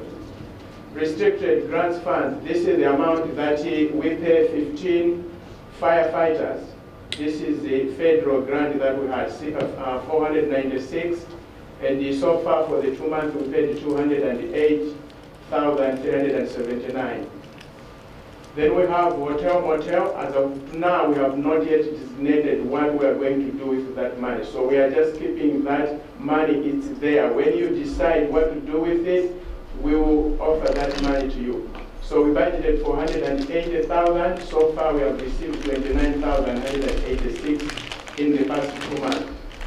Then we have capital revenues and the test price, a total of $21,188,000. Test price is $17 million, and the capital projects is $3.6 million, for a total of $21.1 million. Then we have solid waste. Solid waste, you may wonder why we still keep this one. Solid waste we budgeted because we intended to run the enterprise. The city was to run the solid waste enterprise program. However, that didn't work. We now coordinate, we facilitate it. So that $9 million is not there. We'll keep this one until March when we do budget amendment. The only revenue for solid waste will be that 5% we're talking about.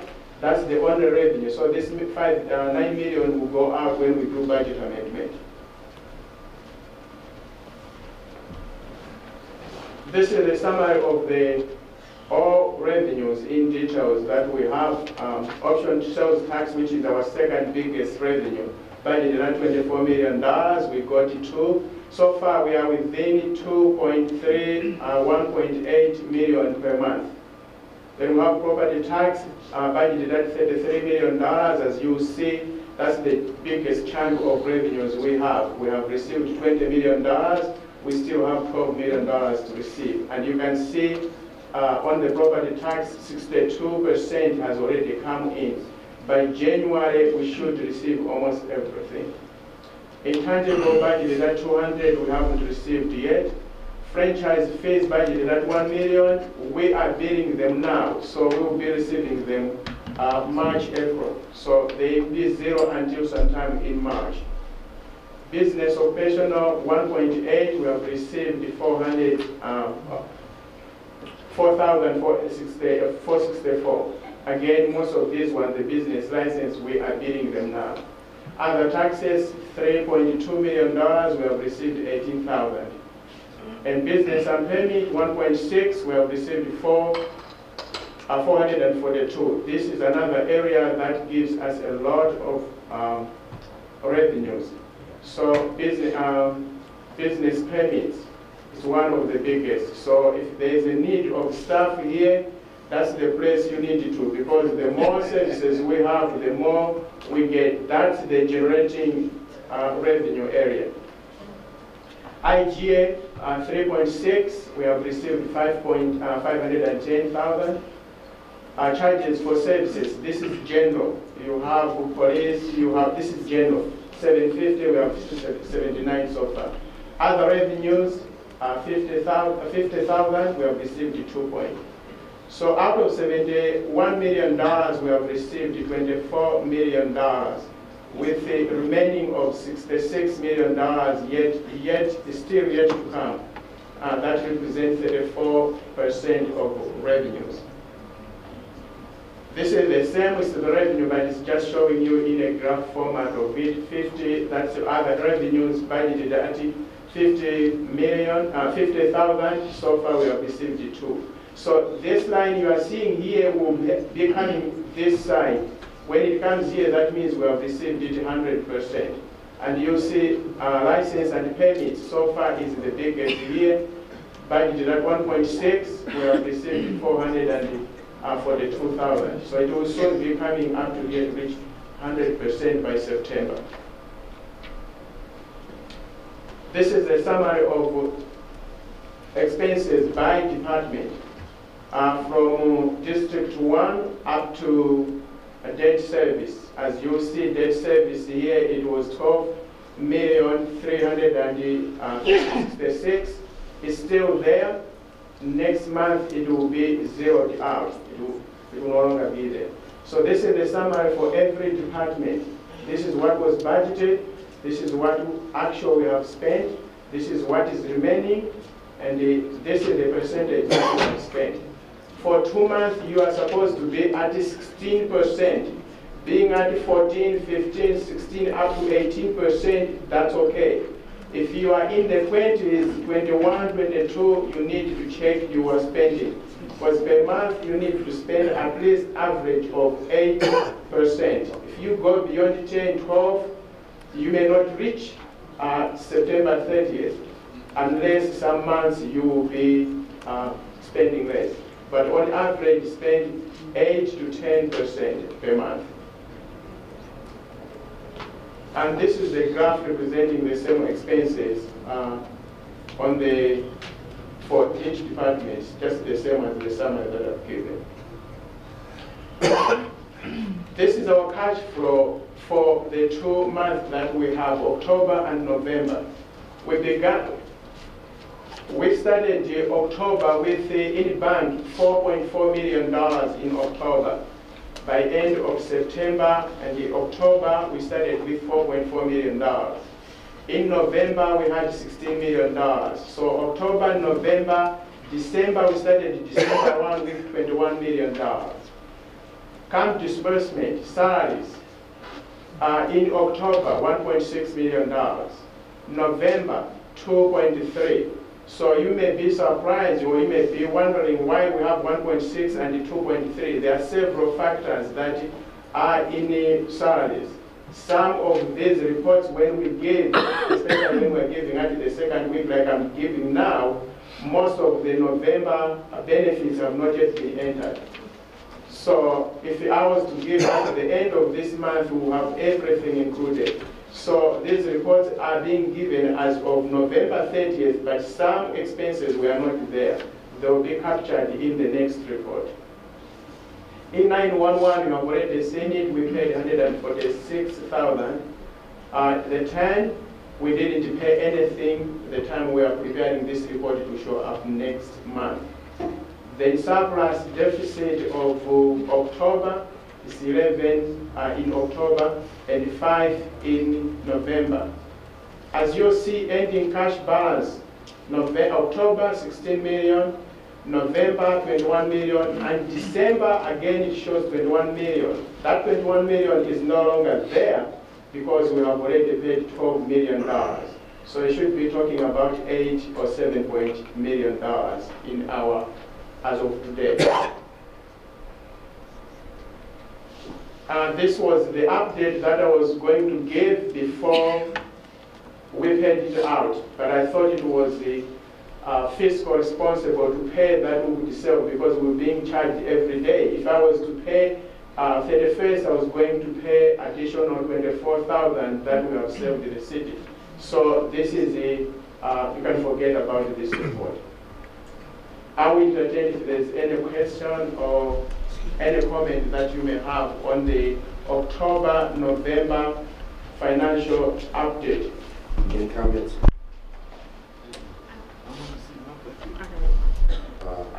Ms. Gumbs?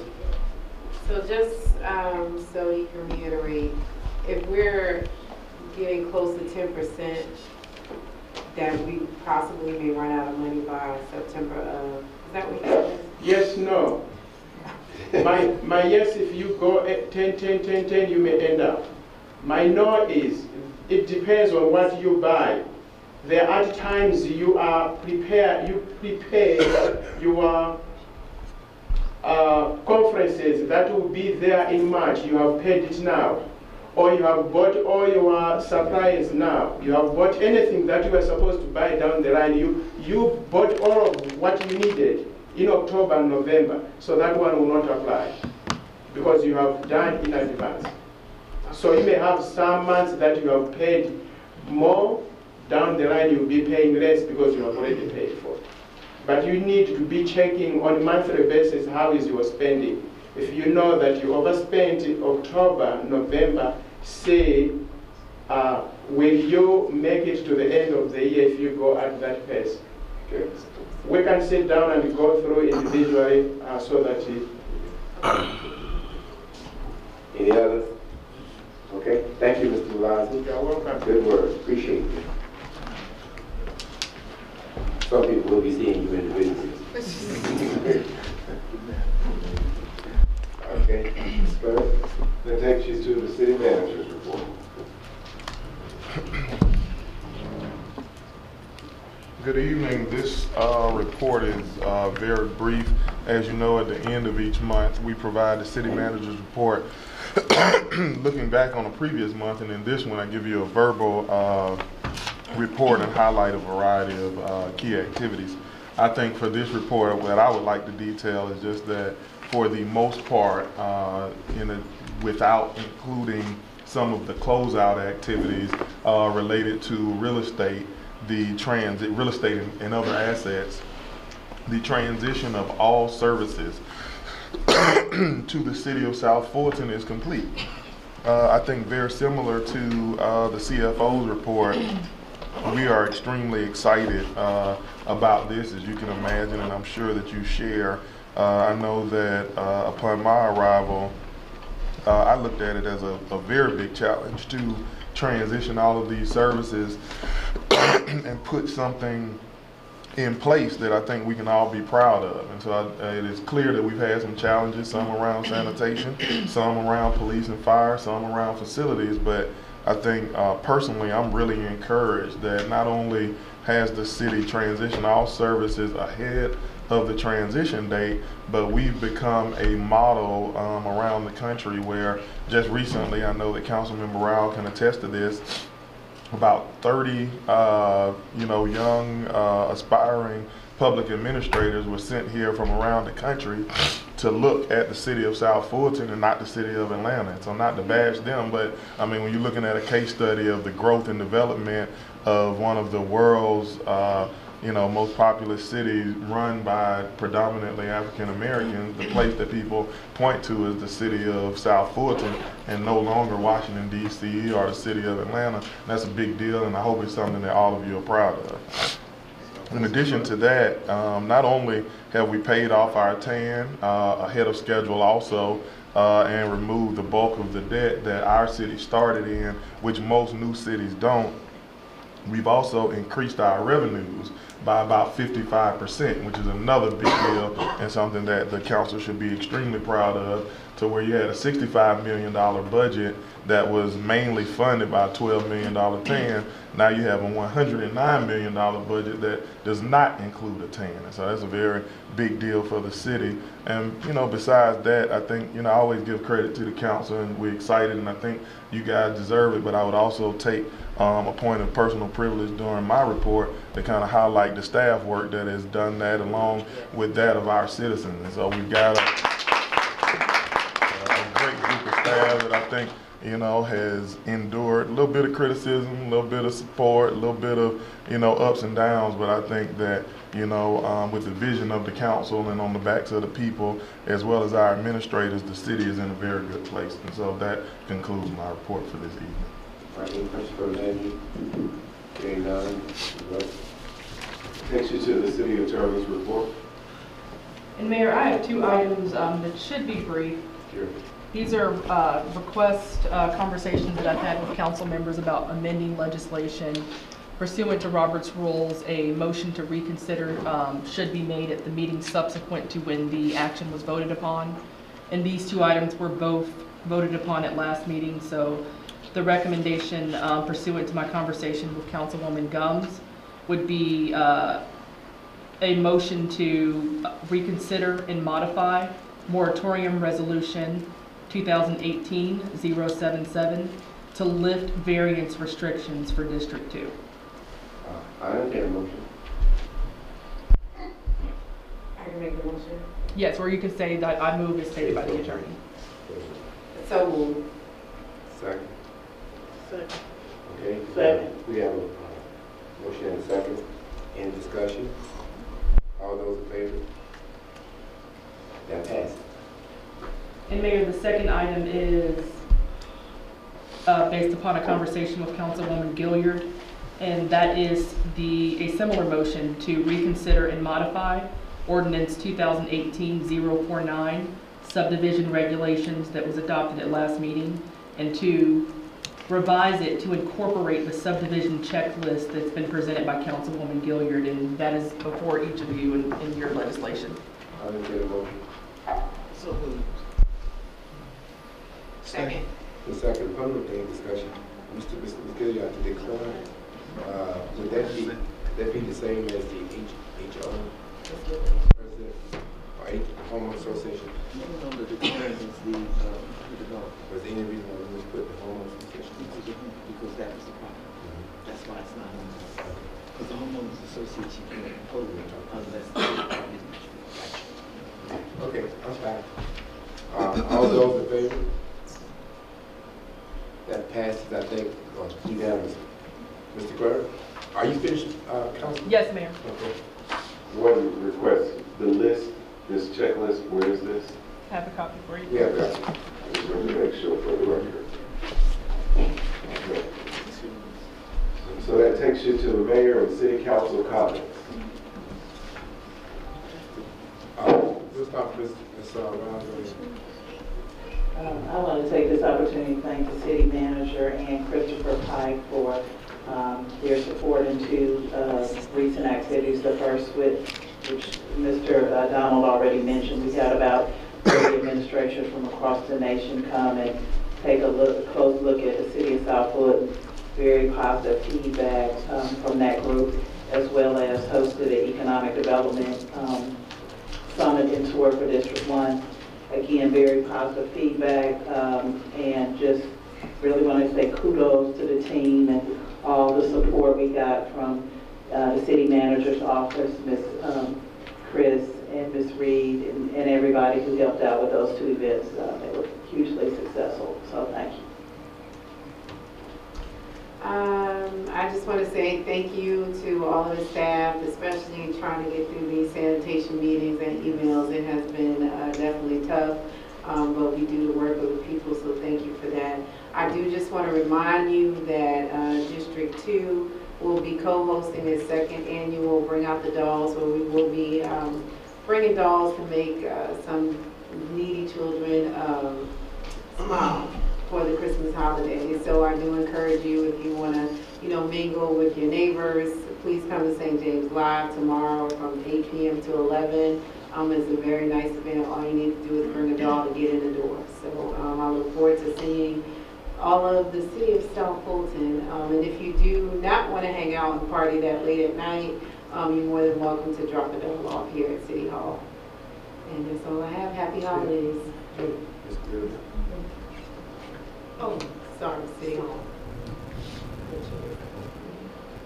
So we've almost come to the end of this year, and this has been a long year, but a very, very prosperous year. We've come a real long way, especially, and I don't know if I should say this or not, especially after hiring our current city manager.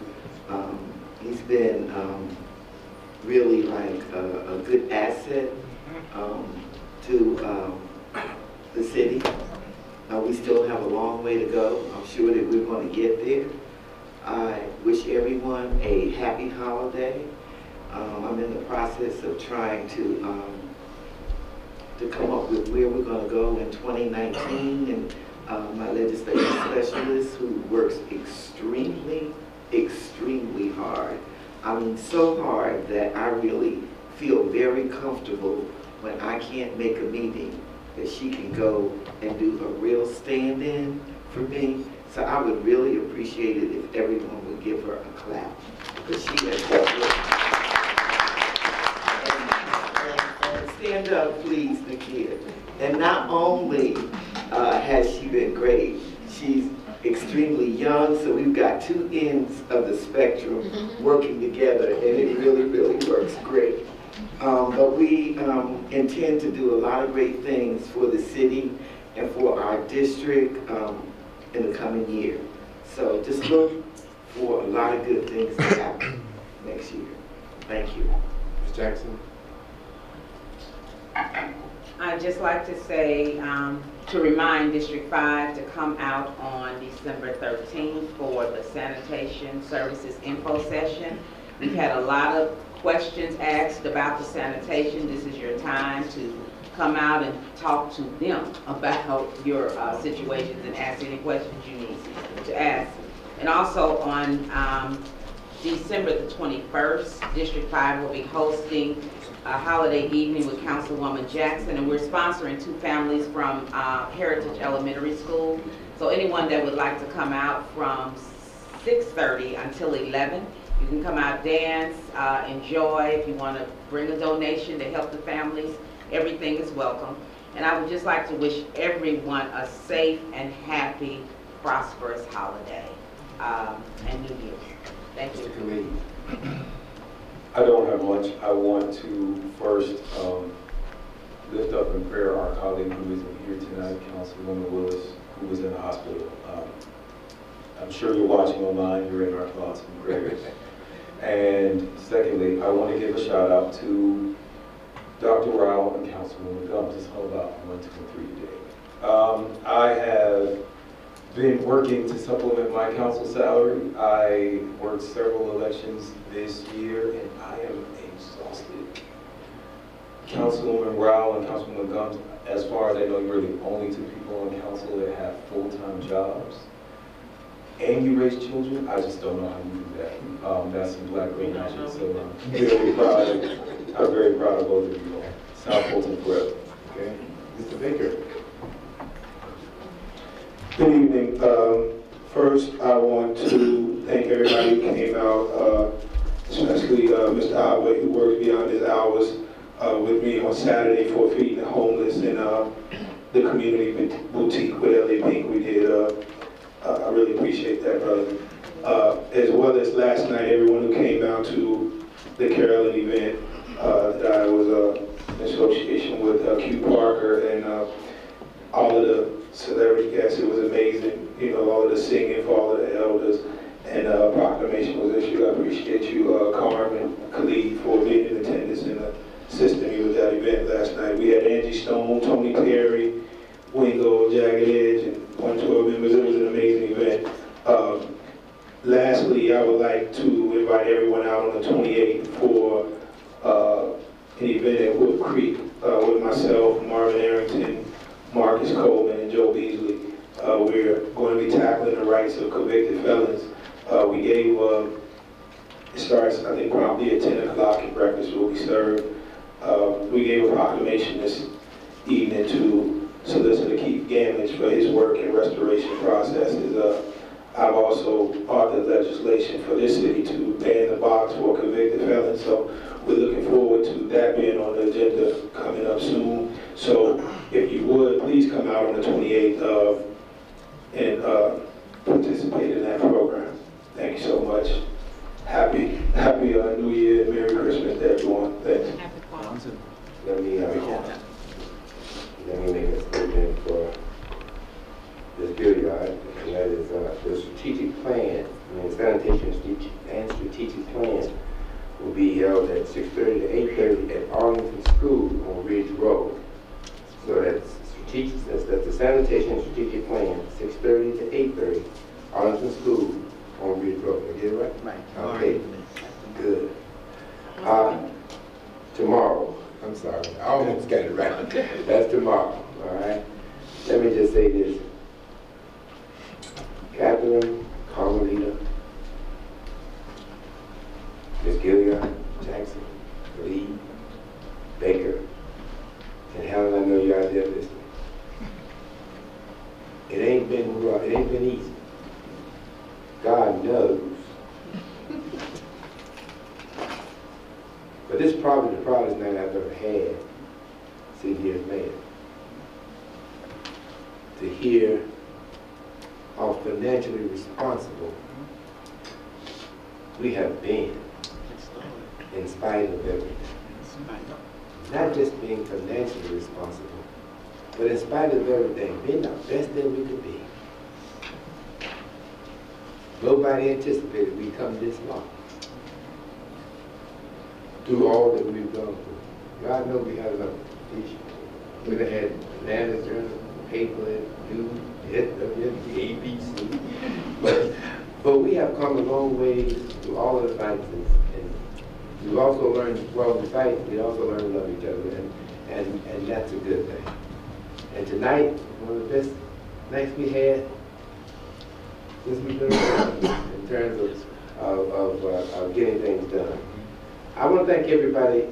Oh, let me just say this too. The staff of the city of South Fulton, Yes. your mayor loves you. And I know the council does too, but your mayor loves you. And I think I try to show that each and every day as I walk the halls and say, how you doing? How's your family? And y'all tell me how, whatever I am. But I want you to know, as the mayor of the city, this is the finest staff, you know, that anybody could find. We could not have made it. I'm talking about police, fire, Ms. Gilliard. Yeah. I'm talking about the whole 9 yards. Even I'm talking about even chief of police. But just great, and I'm just excited. Also, I want to thank everybody who's been supportive of the things that I've done.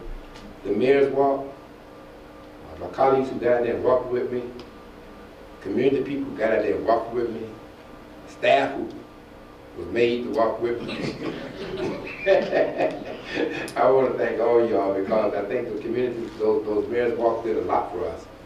And we get the opportunity to hear what business people who can't come to the meeting like you all came tonight, to hear what they had to say.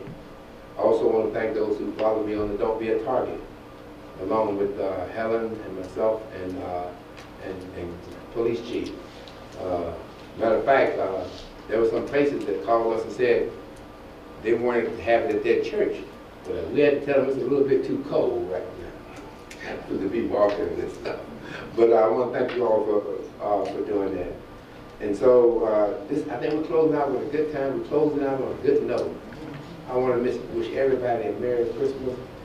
And now, Dolores, I ain't forgot about you. Let me tell you something. When someone's been with you for 17 years, you know, they know you left and right. And I tell you what, she does. I heard you, Ms. Gilliard. Oh, God help her. But I want to commend Dolores for all that she does. I mean, she does a lot to be in the office by herself when everybody's calling about all kinds of craziness stuff going on. So once again, Merry Christmas to everybody. We're going to make 2019 an even better year, and we're going to make sure we get this money right, and we're going to be a city to be proud of. So Merry Christmas to everybody. We're going to go briefly into executive session. I make a motion that we go to executive session. Briefly. We probably move the second. For personnel. We probably move the second. All those in favor? Those opposed? Let's go into executive session briefly. Yeah, you can. Where you been? Wherever you invited. They got a vote. Back here or Right here. They got a vote. Let them vote. You know the team. I'm on live streaming. Come on now. Call it out. All right. Okay, Madam Attorney, think at this point we need a motion, but if there's something we handle in the back. Motion adjourned. I need a motion to. No. You gotta vote first. Ain't one man up here. Okay. Hold on. Tell us, the motion would be to authorize the city manager to enter into a one-year contract with Andrew Long and Company, in an amount of, and not to exceed a monthly retainer of $6,500 a month, which can be rescinded by the city with 30 days notice. I'd like to make a motion to authorize the attorney to extend a contract to Andrew Long and Associates, the city manager, pardon me, to extend a contract to Andrew Long and Associates in the amount of $6,500 for 1 year, not to exceed $6,500. It can be terminated, $6,500 a month. It can be terminated within 30 days notice. Okay. Been properly moved to second. Any further discussion? All those in favor? I want to recognize it being unanimous. We got 2 people over there. So this is unanimous. That passes. I need would that. like to make a motion, additional motion. Do what? I make a motion to amend the original resolution that we passed earlier this evening to remove the 6-month term for lobbyists. Second. All right, move this. Go. Well, I'll get to discussion, Ms. Khalid. So discussion, go ahead. So I have one question. We're doing this all before we end executive session? Because we did make a motion to end executive session. Right, and then my second thing is that we don't need to amend the resolution because we never passed it, we tabled it until after executive session. That's correct. We did. Okay. I did that. I mean, we finished this. I'll take a motion to executive.